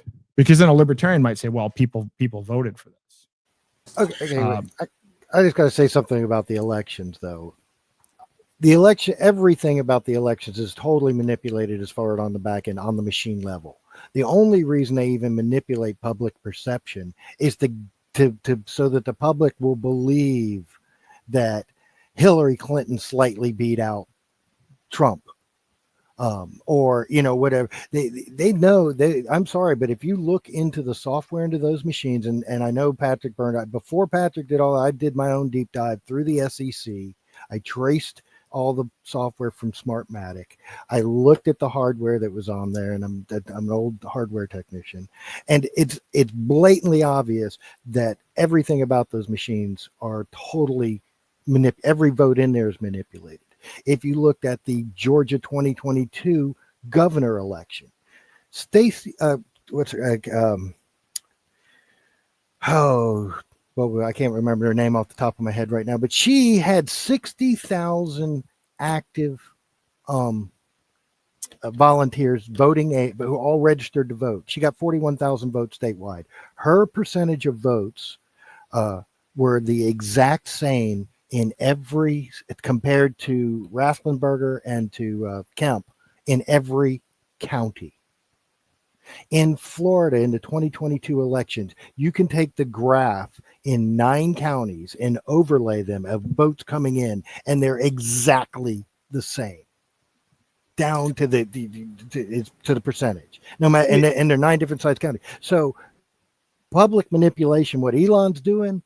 And I don't know why anybody doesn't talk about ShadowNet anymore. The CIA's friggin' and Army, Patrick Berge wrote the system that allows you to spin up tens of thousands of bots on any social platform anywhere in the world and manipulate them. And they do this all over the world, including the United States. It's called what was her name? Millennium Millie did a 2-hour documentary on it. It's a beautiful documentary explaining. Yep, I saw that. Yeah. So the public perception is just so that they don't have an outrage when they manipulate the vote on the back end. And if you believe Patrick Byrne, the only reason Trump won because we had a bunch of white hats that did a denial of service attack and didn't allow them to get in and flip the votes.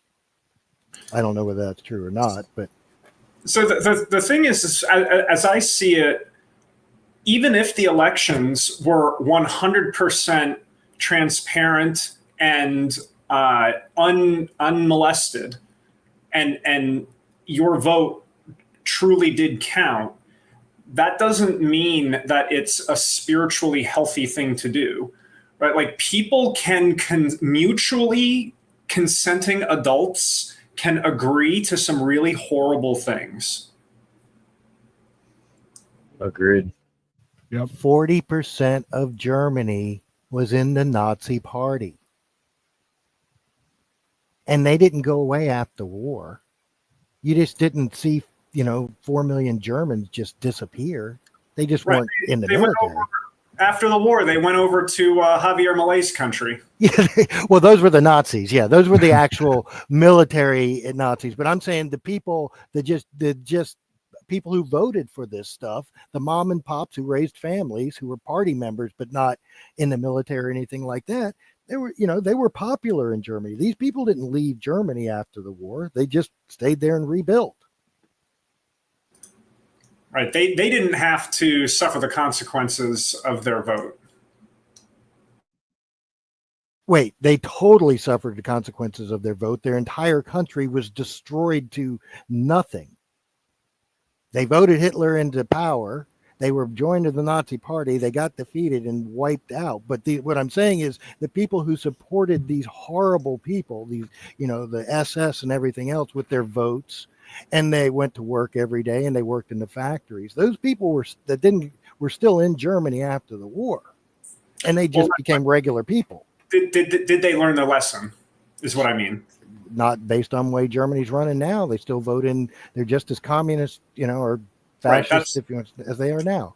That's the point I'm trying to make. True, I agree with that. So are we. We're not any different. I mean, you can say we're different, but I'm sorry. There is nothing different about George Bush and Dick Cheney killing 1.5 million Iraqis after they gave Iraq 7 years, the fourth largest army in the world, so that they could go after Iran, because Iran didn't sign the oil treaty with the old guy who just died, super evil mastermind. China, Rockefeller? No, the 100-year-old guy just died like 8 months ago. The ambassador to China from the United States.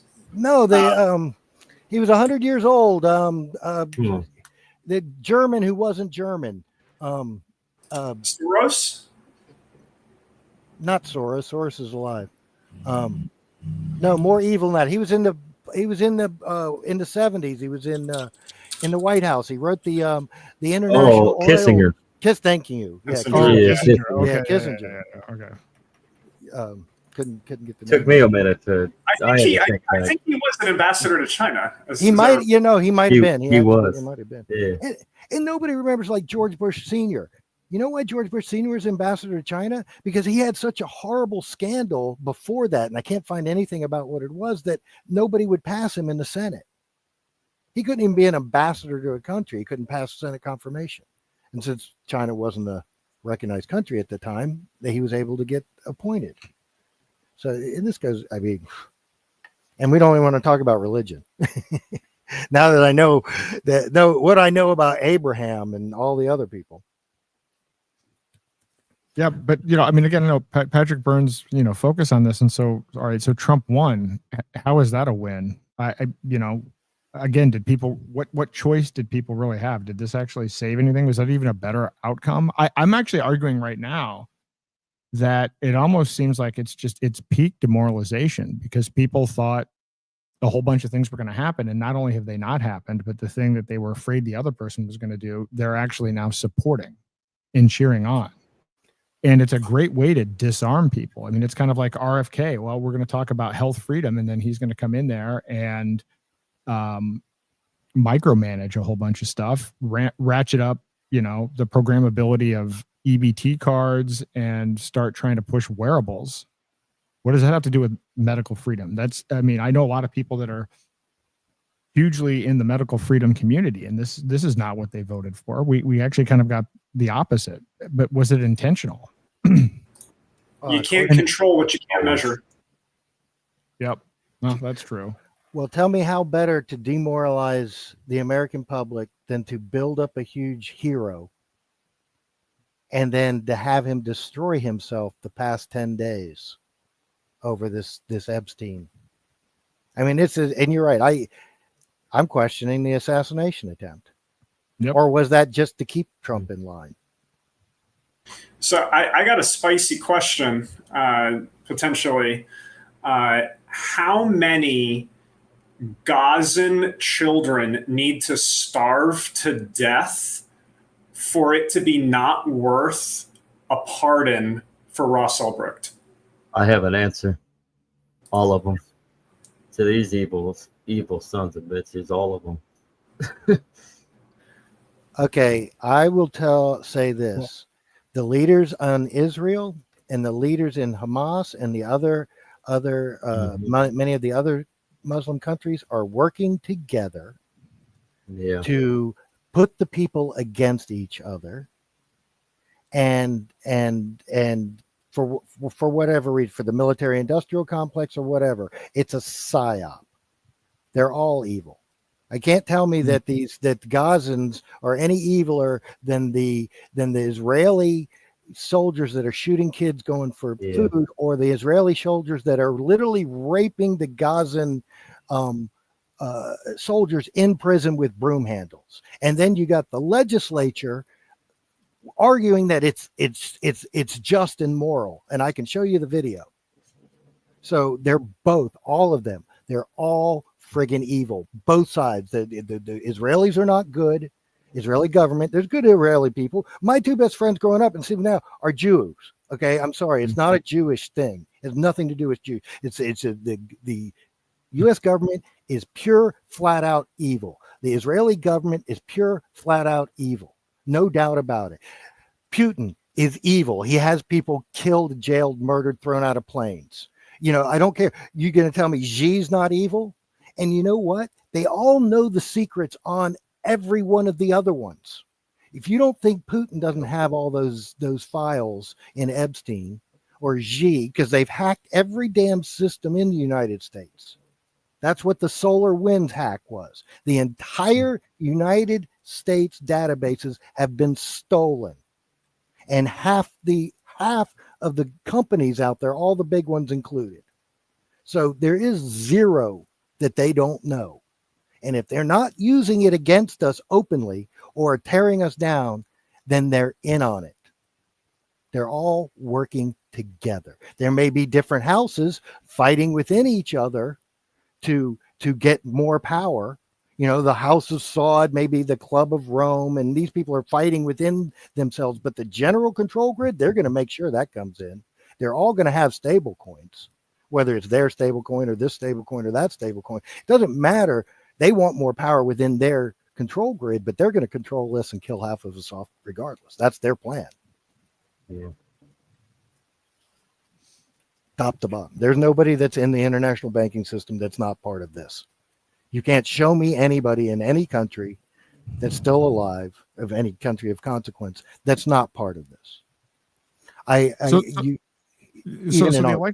the elections end up being popularity contests amongst uninformed people, for people who are blackmailed and morally compromised. I mean, that's essentially what the political system is at this point. There are no actual real choices on this. And, you know, I think the question about Ross and, I mean, we shouldn't be supporting killing any of these children. And, you know, with the election, I mean, that was an interesting one. I mean, my viewpoint on this, I haven't voted since 2018, but because I've just kind of given up on the whole system.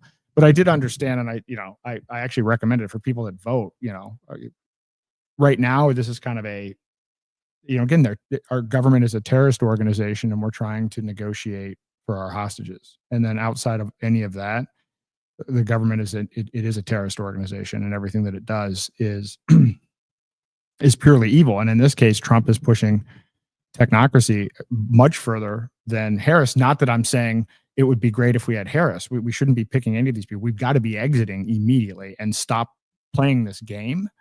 But I mean, so I got involved in political activism in a big way for a long time. And, you know, and I believed, oh, hey, well, maybe you could do this. I bought into all of it. I mean, after, you know, Ron Paul and then this whole Liberty Republican strategy and all of this other stuff, how many times do you have to get rugged? And at what point, once you learn how it actually works, how can you continue to carry on the belief that this is a fixable situation? Because at some level, there's some belief that, you know, these, you know, things are running in a principled way, and that the structure is fair, and that you're dealing with people that are informed. None of these things are true. But what I'm seeing is, I think it kind of gets to the point where people have outsourced their hope to the political process and white knight so long that, you know, once you've gotten screwed over by the Tea Party, and then you got screwed over again by Trump the first time, and then this happened this time and everything else, you know, 4 or 5 times in, you don't want to face to yourself.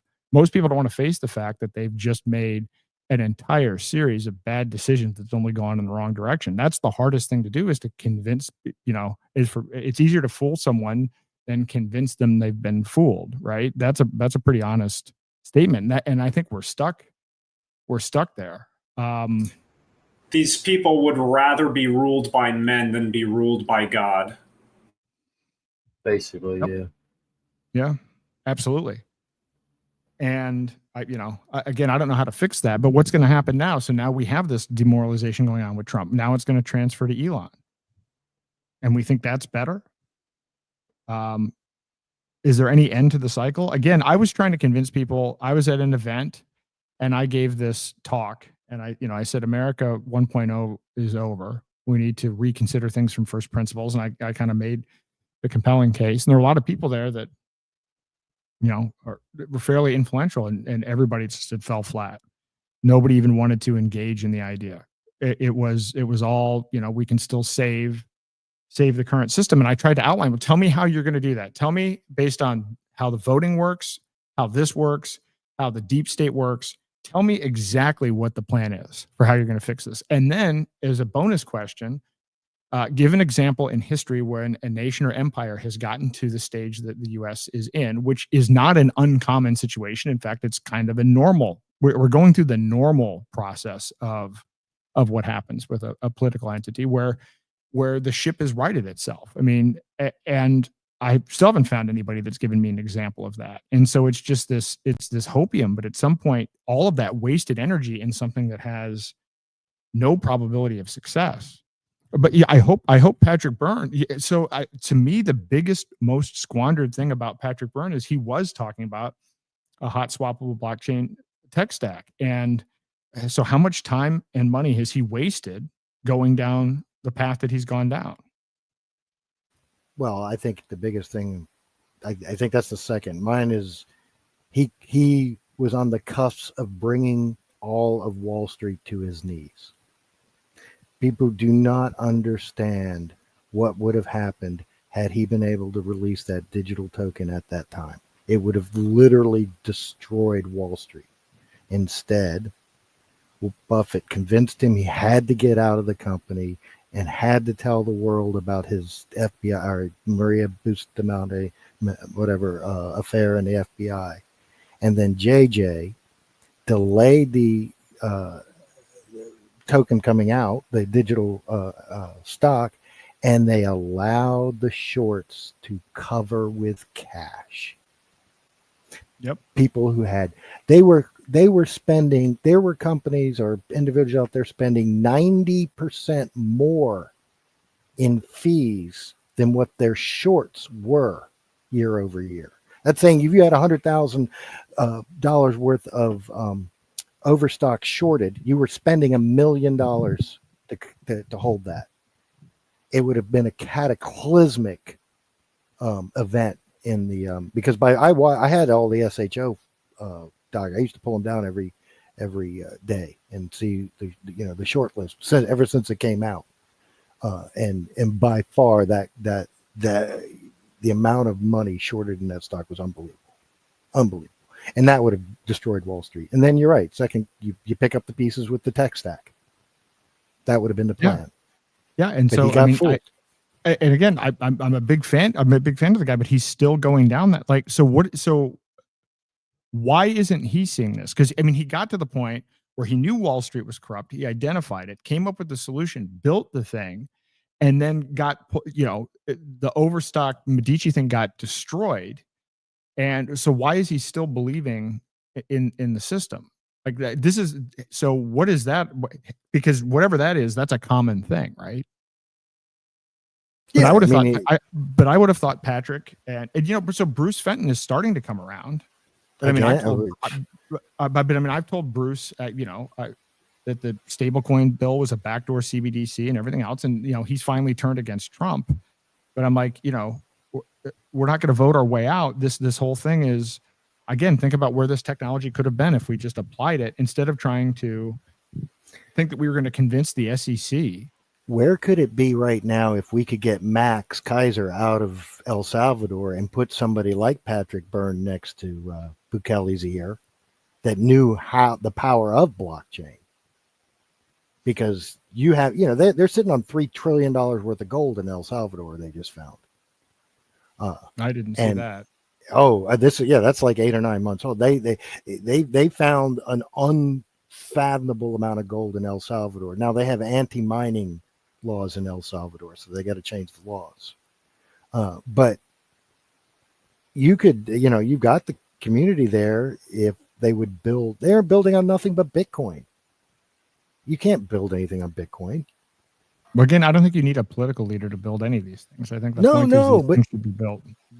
But they could be done there. There's the political will there, is what I'm saying, and they have the legislature open to do it, and you could do these things, and and be the incubator for all these services that you're talking about, and they would, and might have a chance of taking hold in that country, and then maybe you get a Malay, to start taking look, and then if you could ever get rid of that communist down in Brazil, but you got Bitcoin Beach and all of that, which has now become a joke, which thrived for a little while, and now you could still use it, but nobody does. Why does it have to be blockchain? Because the immutable ledger, because you can't cheat it. Yeah, but compared to gold and silver? Well, I can transfer $10 million to you, right now up there across the country in a few moments. How am I going to send you $10 million worth of gold?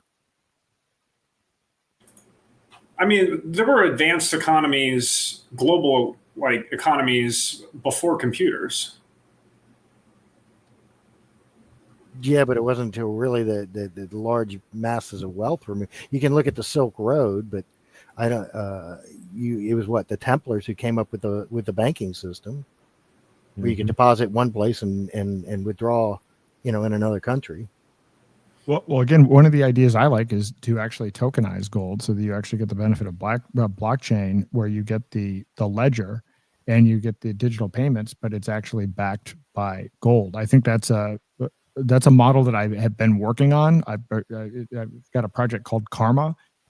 Where I've ended up with it is because I had a relationship with, organizations that had 8 or 9 different vaults in different countries, but a lot of them were in Europe. And with these new privacy coin laws that are going into effect in 2027, banning privacy coins, I would have to go through all of these different hoops. And so now it's still a little bit too centralized, even though it's using a distributed network of vaults. So the problem is, how do you it is a physical asset. How do you manage to, is there a way to decentralize that? That by gets having rid it of in your pocket. What? Well, by having it in your pocket. That's it. I mean, that's certainly. What about the Liberty dollar, where they were out in Utah, and the feds just walk in and steal all the metal? Yeah. Yes, exactly. Well, here, Aaron. Okay. Yeah. Couple things. I think I've got something. Well, one, I wrote a couple of bills for Florida, the digital bullion bill or bullion depository bill, where you'd be a framework for people could have private depositories, and then the digital currency bill based on bullion or precious metals. But I think I found a way, and I think you can do it where you can, and you might be able to do it with Xano, where you can take it from Goldbacks to digital and digital back to Goldbacks. And that's a hard thing to do. It's in doesn't Litecoin have something similar with silver?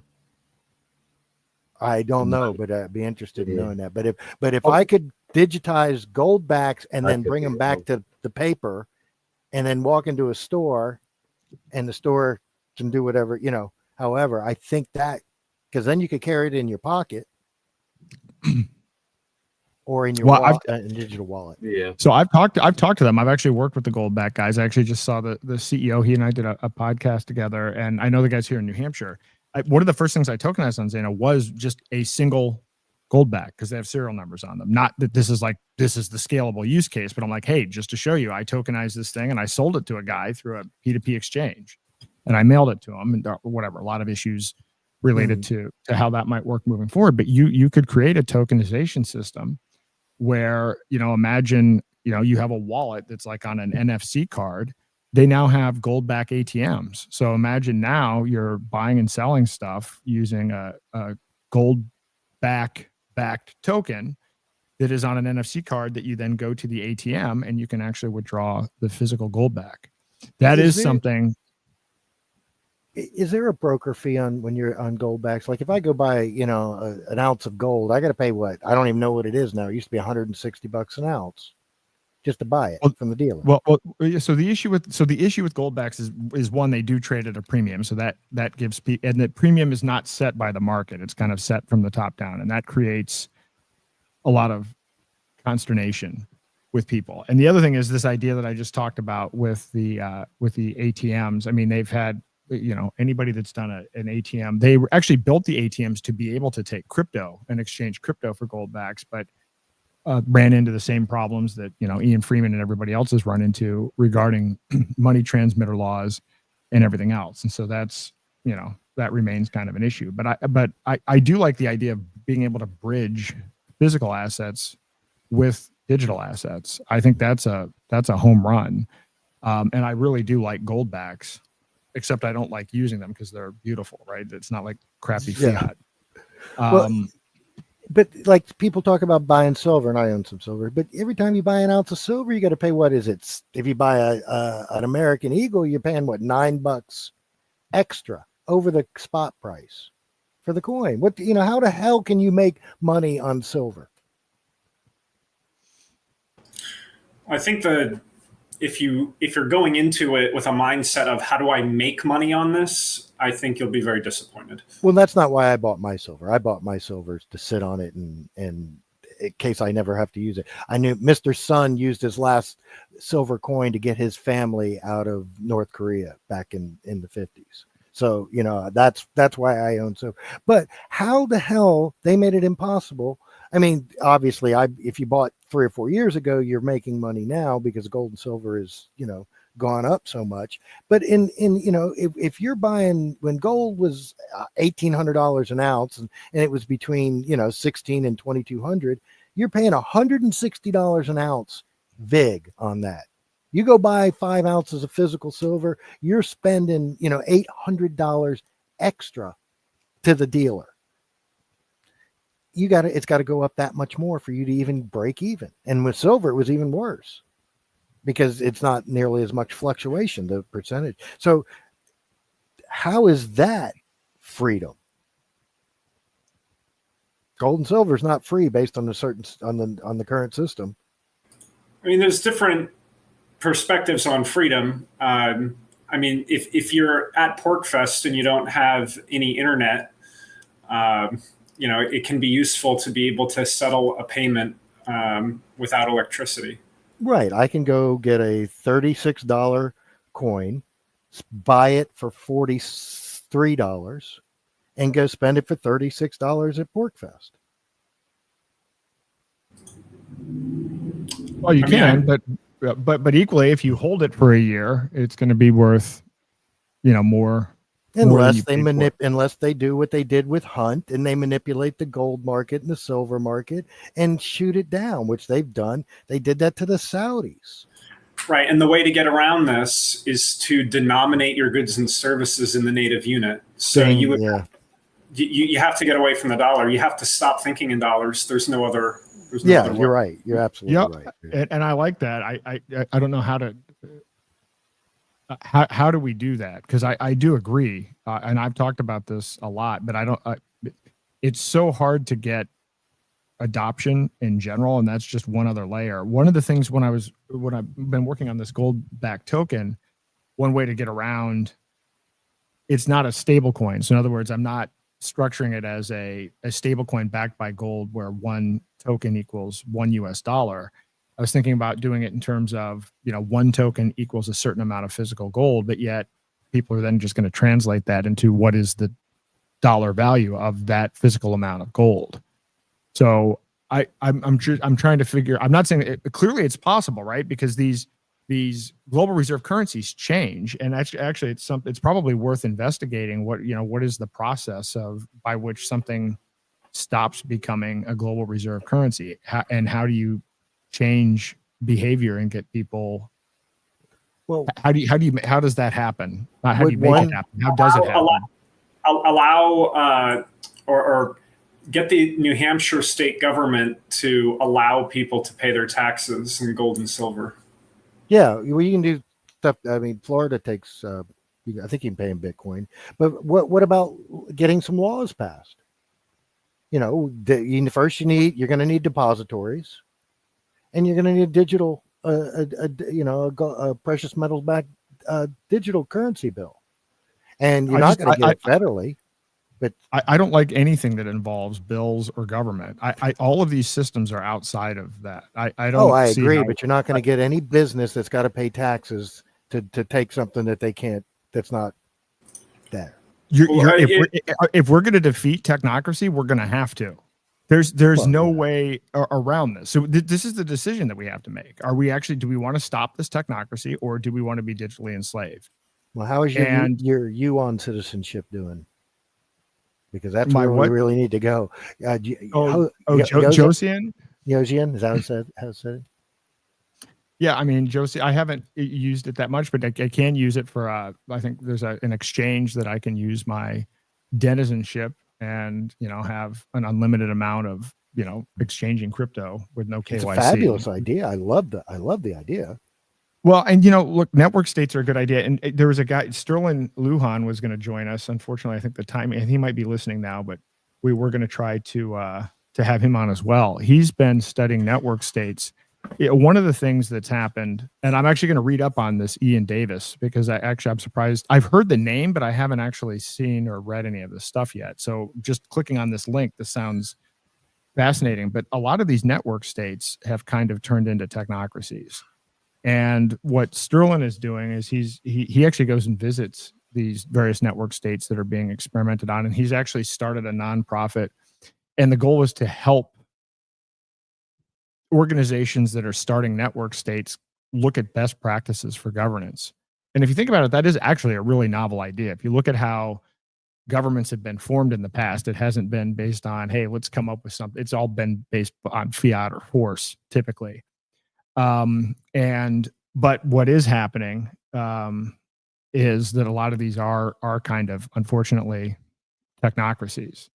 Not that Josian is, but I don't know. There's a lot of, I've gone through this.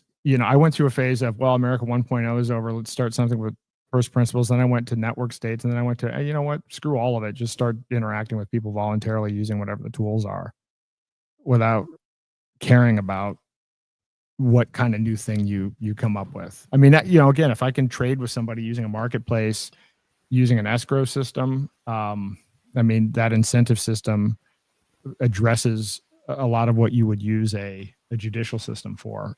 So what other kind of solutions can we come up with like that, as opposed to trying to, that's, I'm not definitive on that, but I've just kind of, I don't know, the network state thing could also go in the wrong direction, or it could go in the right direction. But I think just getting people to voluntary trade and without worrying about this is kind of where I'm at for right now, subject to change. This, if you're familiar with the work of Whitney Webb, she has a website, unlimitedhangout.com. I dropped that link in the private chat. She's one of the best going by far. Yeah. Yeah. But what I'm saying is the link is not in the comments section of the public chat, so no one can see it. Yeah, I see it. No, but I don't have an account, so. Yeah. No, I know you don't see it in YouTube, or on you guys on Twitter or whatever. I don't know. I don't have Twitter. But yeah, no, her stuff is phenomenal. The MAGA Government Corp Tech Part 1, yeah. And did you see her Epstein work? Yep. Oh my God! They want you. You cannot tell me there's not more evidence. That's, mic drop. Mm-hmm. So, yeah, no, there's clearly evidence, and again, we're at the point right now where facts and information don't seem to be very persuasive. No.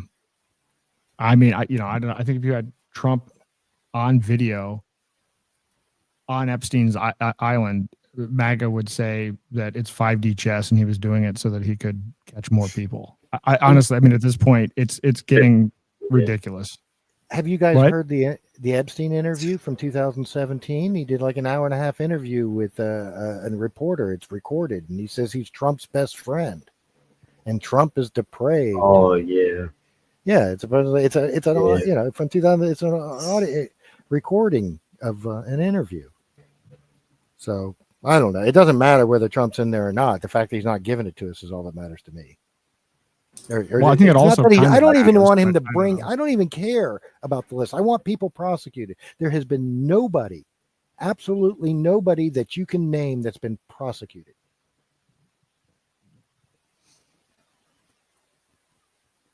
So another issue which was touched on earlier in the conversation was the AI and the chatbots, and how young people, or at least I've observed that young people are using this technology to outsource their cognition. And it's like you were talking about Bernays earlier, and how propaganda was used to sell the war and then sell cigarettes and to feminists, etc. This is all of that just magnifies. It's a force multiplier, because they're actually treating it as if it is human, and the goal is to intentionally blur the lines between what is human and what is machine. That is the intended effect. And if people are going to ask the chat bot, well, what do you think about the Epstein thing? And then they're just going to go run with it, and then they're going to lose all their cognitive sovereignty. Well, I think that's the point, because like, what is it? Elon is trying to do that neurochip type ordeal. So I mean, that's the next step, really. Morph a human brain into technology. wait, you guys do know that they started this work in the 70s, and they perfected wireless brain interface in the late 90s. DARPA had it in the late 90s. DARPA. Yeah, they connected it to the bull, right? They were able to stop charging bull. Yeah. Oh yeah, Delgado. no, they much further than that. Now they can they can literally beam voices into your head. They can read your thoughts. I mean, you've seen the recent work with MRIs and stuff. That's where they, they play animations and pictures, and after a while they train the AI to read. They can get like 85% of your thoughts correctly. Now, once they train it, well, they've had this technology going back multiple years in the military. And have you guys looked at? That's where it starts, though, right? Right. Have any of you guys seen any of the MH370 flight stuff that Ashton, what's his name, is talking about? I know what you're saying. Are we transitioning into aliens? No, it's not. It has nothing to do with aliens. This is no aliens involved in this whatsoever. He has also, one thing, he's proven beyond a shadow of doubt that the video is real. Two, he has shown the videos and the technology where Lockheed Martin has shown in not only on paper but in lectures, showing these orbs that they created using fusion power and exactly how they work. It's there. He found the actual tech, the Lockheed Martin people saying, yeah, here it is. This is, giving a conference to insiders on how the technology works. This is all Lockheed Martin skunk work stuff. And I don't know. I didn't believe any of this crap or any of it, never looked into it. Past month or so, I looked into what this guy has. I've never seen something so well researched. And it's, it's not him saying this stuff. It's the industry insiders. He's showing you, saying we have this technology and this is what we're doing with it. Well, the CEO said it. What was his last name? Rich. He said that they have, that Skunkworks Group has technology that is light years ahead. In all of these areas. I mean, they've, no, he had but this was like yesterday. I was watching this guy who was one of the engineers, and they had a picture of the machine they were using. It was a large cylinder. I guess it was about 6, 7, 8 feet around, and it had various wires, and it was a plasma generator. And it would basically worked in a magnetic ring the way the sun does, where you've got a magnetic force around it, and it bends light and everything, and you've got radiation coming or discharging out each side, like a black hole does. You turn it on the side, and you have a propulsion system. So it's all magnetic, plasma, not cold fusion, cool fusion. It's all magnetic field fusion reactions maintained within a magnetic field through plasma. Shut up and take my money. For real. But it's amazing technology. Guys, I got to drop off. It's late. Been a great talk, Aaron. I'm glad you're going to start doing stuff regular. Real quick, I caught you the other day with the guy from VP.net. Yep. You using that VPN? I am. Yep, I've been like testing it on all my devices. Yeah. So far, so good. Super fast, isn't it? Yep, it is fast. I've had no issues with it. It was easy to get set up, and I think it's critical. Obviously, even with privacy coins, I didn't get in. I didn't get to hear, but some of the presentation. You're very satisfied with the technology. I mean, I'm still trying to figure out entirely how it works. I know it uses these enclaves, and so I'm still vetting 100% how it works, but I understand it conceptually, and it seems solid. But it's obviously better than the alternatives we have right now. It is better than the alternatives, and the people behind it are solid. I mean, it's well, Roger's behind it, right? Roger's involved. Matt Kim is involved. The guy that started Purse.io, who actually has a background in VPNs, is involved. So they're doing it for all of the right reasons. And of course, they truly did structure this thing and set it up in a way to make it so that even if the government comes to them and requests logs, they literally can't provide them. So is there some backdoor in this Intel chip that could allow people to access? I guess that's that's the question. And I don't know the answer to. That is the risk with it. But I guess if they expose the backdoor, then that, that means something else, right? So they may have the backdoor, but they're not going to, show their hand that they have the backdoor. So I think that's basically where that thing is from a risk perspective. Yeah. Well, the NSA rewrote the firmware on all the hard drives back in the 90s. That's what Snowden let us know about. So the NSA has owned hard drives since the 90s, all of them. So there you go. All right, guys, great talk. Have a great evening. Great. Thanks. You too. Bye. Whoa. All right. What's next? So Zach, so you and I are on this thing tomorrow, right? What is this? The game show. The game show, yeah. It's a wacky good time. And I need to watch this. It's I'd go back and watch a couple episodes. Get your head in the game. Everybody loses. No, it's a good time though. Oh, good. I'm looking forward to checking it out. I've talked to the guy that put it together, and I'm like, yeah, I can do a 4-hour talk on this stuff. This is obviously a different format, so how to convey this information in a game show kind of environment to normies. It sounds like that's the challenge. So I'm looking forward to it. Yeah, and Free and Terry and all of them, they do a good job too. So with how they run it, so it's fun. So I think you'll have a good time. Have you been on it before? I've been on it. I've been on it a couple times for free. So I mean, it's interesting. I like to have fun with because it's the audience. They score the points. So I like to have fun. Say negative points is a winner. This is golf. So it's not the case, but maybe one day. So this is called Are You Smarter Than a Politician? Are you smarter than a politician? Which I think we all are at this point. I don't know if intelligence is even the benchmark. Are you more moral than a politician? That would be a good one. pretty quick rapid fire question. You know, have you murdered anyone? Do you rape people? Do you, I mean, it should be and no politician could answer that. No politician can answer that. No. So I'm looking forward to that. I'll check that out. I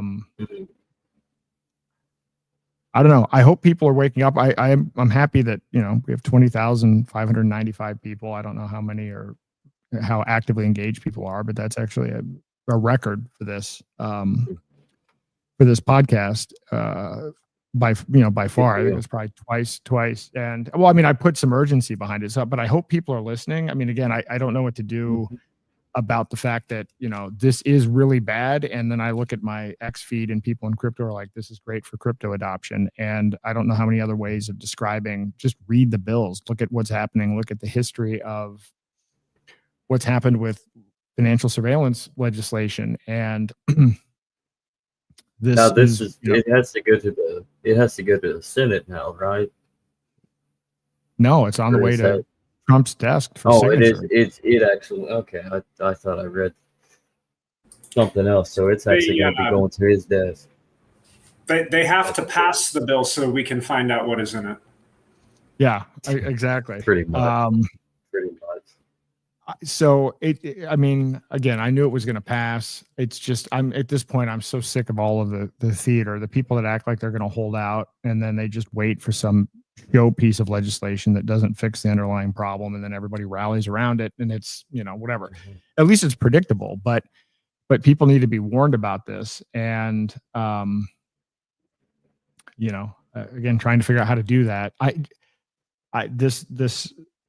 I used to watch C-SPAN and then I stopped, you know, years and years ago, and watching it again today, watching this discussion on this bill where they got every part of it wrong. And, you know, again, I mentioned this earlier. I mean, are they not aware of the fact that we've done 3 CBDC pilots? So when they get on there and say, well, we don't want the anti-CBDC bill because all it says is that we should research a CBDC. You don't know that we created one 6 years ago?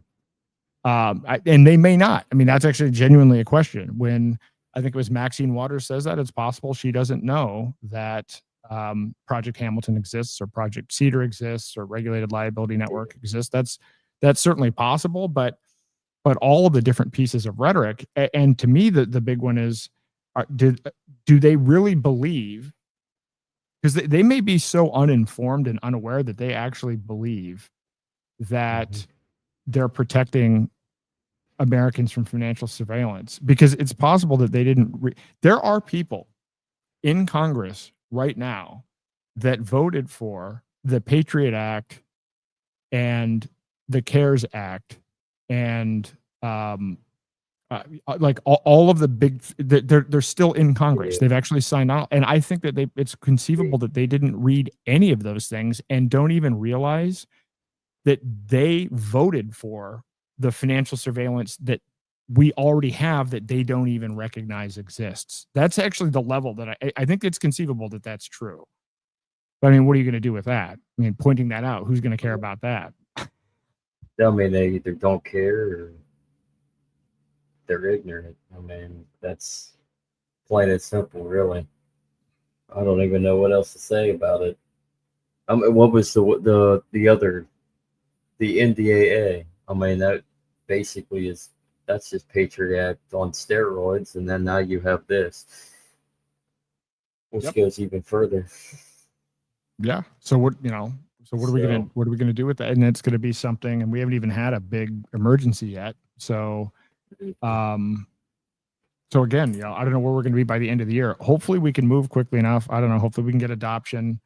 I do think it's possible. I'm gonna organize this podcast more again. Today would have been a different discussion entirely, but I wanted to get out. I didn't think that they'd sign it. I didn't think that it would pass today. I thought we still had a few more days, but nevertheless, I knew it was inevitable. So now it's done. And so now it's just a matter of, can we educate people about what the risks of this are? I really am worried about people will just run out the clock and they'll keep on taking more and more surveillance, and then they'll get into a position where they don't think they have a choice. And that works. I mean, those are tried and true tactics. I mean, this is tying in from Bernays. I am really doing a deep dive on this because, again, it didn't stop with Bernays. Then we had MK Ultra. And we have no reason to believe that that stopped. I mean, we got whatever, some small percentage of what happened with MK Ultra through FOIA requests. The rest of the documents were destroyed. Well, these budgets have only increased. So can you imagine what they're doing now? I mean, this is why I'm wearing these glasses. I don't know. Have you guys looked at Dr. Jack Cruz at all? No, I have seen the parodies that J.P. Sears has made about alternative health things, but I'm sure. I don't know. I get skeptical about certain of the longevity, extropy ideas that folks are promulgating, in part because now I know you're talking about red light. I want to make a more general point using another specific example, which is the telomeres, how the telomeres unravel, right? And you lose this genetic fidelity. And people were taking nicotinamide riboside chloride, NR, this supplement to like lengthen the telomeres or something like that. And I asked a lot of my friends who were doing that, how do you know that it's working? And they're like, well, there are these studies. And I'm like, no, but what are you actually measuring? Are you getting blood tests? And are you able to quantify the genetic fidelity that you have? Like, and ultimately, the answer that I got was that I'm doing it based on faith. And there was no real scientific inquiry into it. It was just like they heard things from other people, which that's how we all learn, I suppose. But I think it would be good to have like more data. I mean, and what is the quality of your sleep? Like, have you attempted to wear blue glasses and then see if your sleep gets worse, right? Like, I don't know. I'm just rambling. I'm sorry. No, I hear you. Well, I have gone down the path though.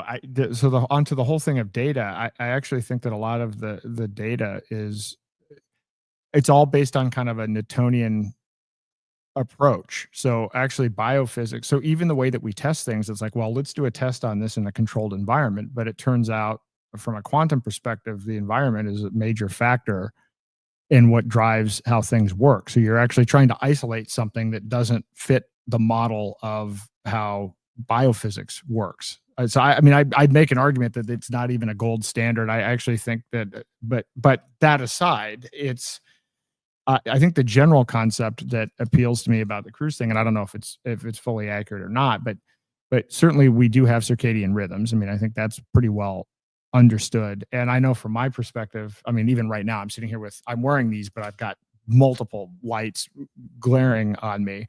And I know, I've struggled with weight. And when I look at the fact that, I've done pretty much everything that I can to go against circadian rhythms my entire life, right? So if you're using computers and you're young, what do? You're using these things until 2 o'clock in the morning. You're not getting out in the sun. There's no alignment with your circadian rhythms. And I think that it's an interesting approach. The part about Cruz that is interesting to me, whether this turns out to be accurate or not, is what he studied about what we were talking about earlier with the idea that you don't even need the electrode anymore. You can just use, specific waves. And then that gets into what he was talking about in terms of the patents and blue light from screens and the effect of the blue light on dopamine levels and everything else. And so that certainly doesn't seem like much of a stretch, right? I mean, I think certainly at this point, it doesn't take a lot of research to realize that these big tech companies will sit around and say, how do we manipulate people's dopamine so that we can get them to keep scrolling, infinitely scroll, and infinitely engage to drive more revenue? I mean, that does happen. That's kind of well documented. And so I think it's conceivable that the blue light thing is real, but I'm not 100% sold. But the funny thing is, at the end of the day, going through and looking at his approach, it's like, okay, now I'm going to spend all this time and mental energy realizing that what do I need to do? I need to eat local foods. I need to drink fresh water. I need to align with circadian rhythms, and I need to walk outside, barefoot and touch the ground. I mean, I actually kind of get annoyed with myself with the fact that, wow, I'm putting all this research and effort into that, and that could just turn out to be the conclusion. Anyway, but I agree with the biohacking stuff. I look at Dave Sinclair and Brian Johnson, and I'm like, I think Brian Johnson is I think that's going to end poorly for a whole variety of reasons. And I actually don't even trust a lot of Dave Sinclair's stuff, because it's a similar thing. It's like, well, we tested this particular thing on rats, but we have no idea if it actually enhances the longevity in people. And we certainly don't know what the combination of these things are, right? We don't have a single example. And what is funny is when you look at these studies of people who live to be over 100 years old, none of them were doing any of these methodologies. Like none of them were like lifting weights and to the point where I've never seen anybody that's like completely jacked and muscular that lives to be over 100.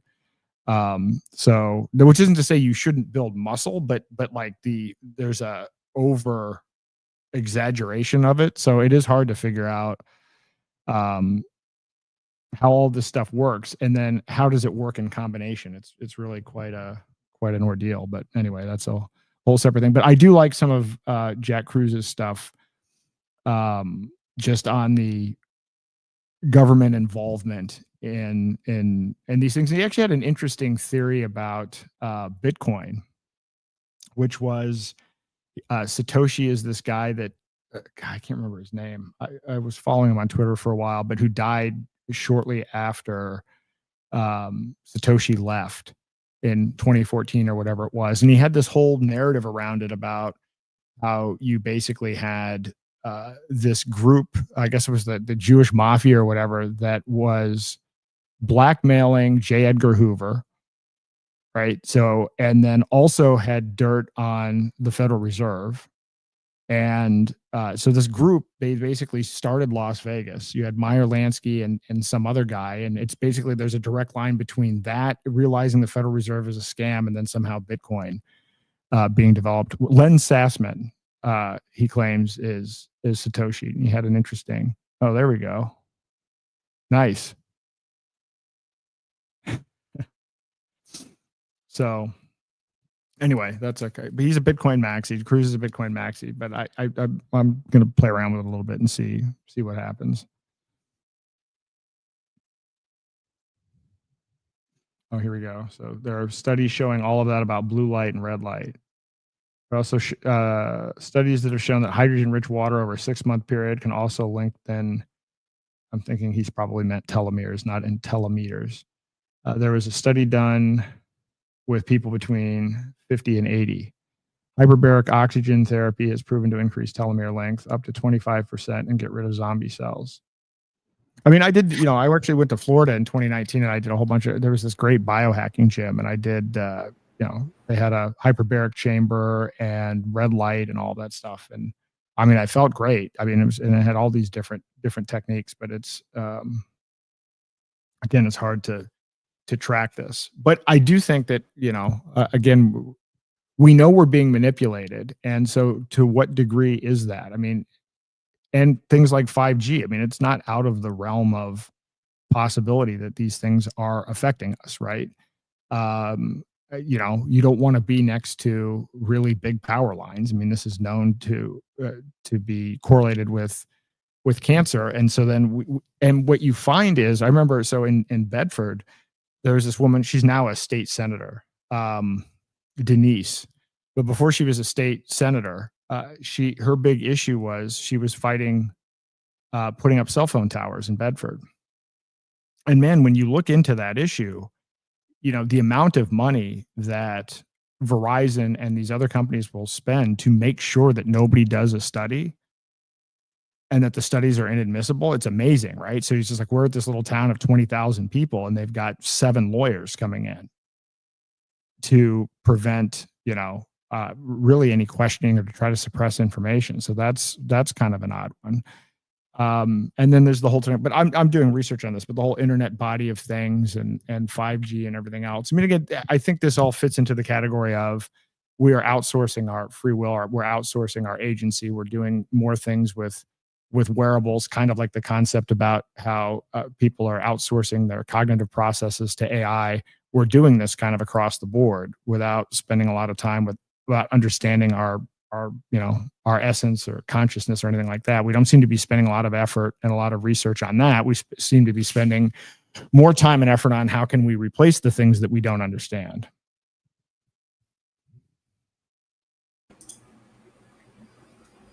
Well, anyway, that's my rant. So we're getting close to midnight. So if you guys have any other topics you want to discuss, happy to talk to them. Otherwise, I think we should probably start wrapping it up at this point. No, nothing. Nothing for me.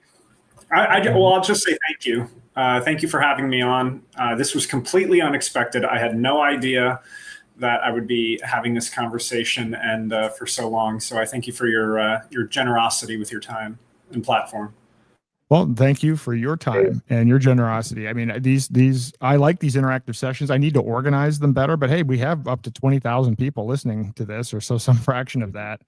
I learned a lot, and I've got, a few things to follow up on. I got to look at Ian Davis. I got a movie to watch. There's quite a bit that always comes out of this. And so it's my favorite part of it. So you guys are welcome on anytime. Again, I'm going to become more regular with doing these podcasts, but I appreciate your insight and wisdom and participation in the process. And, hopefully this had some positive impact in the world.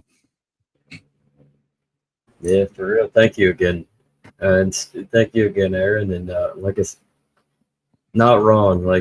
This whole conversation, I probably got a whole slew of just different tabs typing away. Like, oh God, I got this to look at now. Yep. That's you awesome. again. Well, that's what it's for. All right. Well, awesome. Well, thanks guys. And I guess Zach, I'll see you tomorrow at 8 p.m.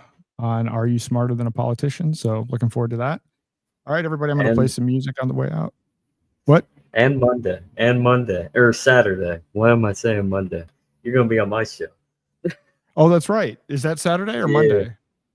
Saturday. I said Monday on accident. What am I saying? I'm retarded. All right. Well, I'll see you Friday and Saturday then. All right. Awesome. Have a good night. Thanks.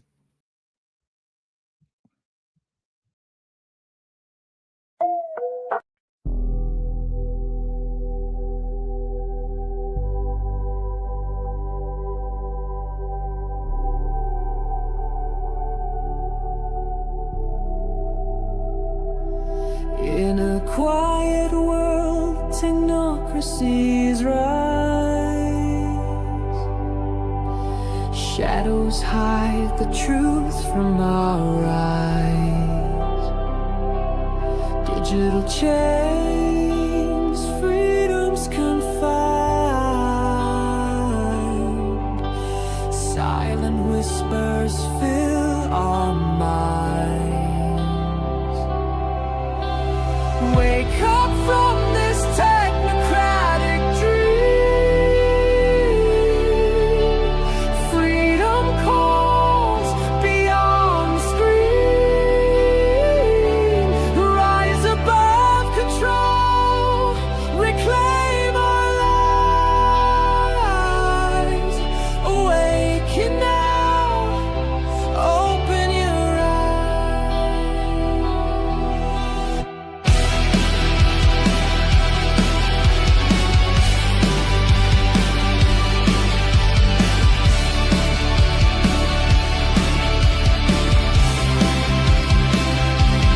Stable coins bound in digital gold. Stories twisted, truths untold. In the silence, we find our voice. Break free now, we have a choice.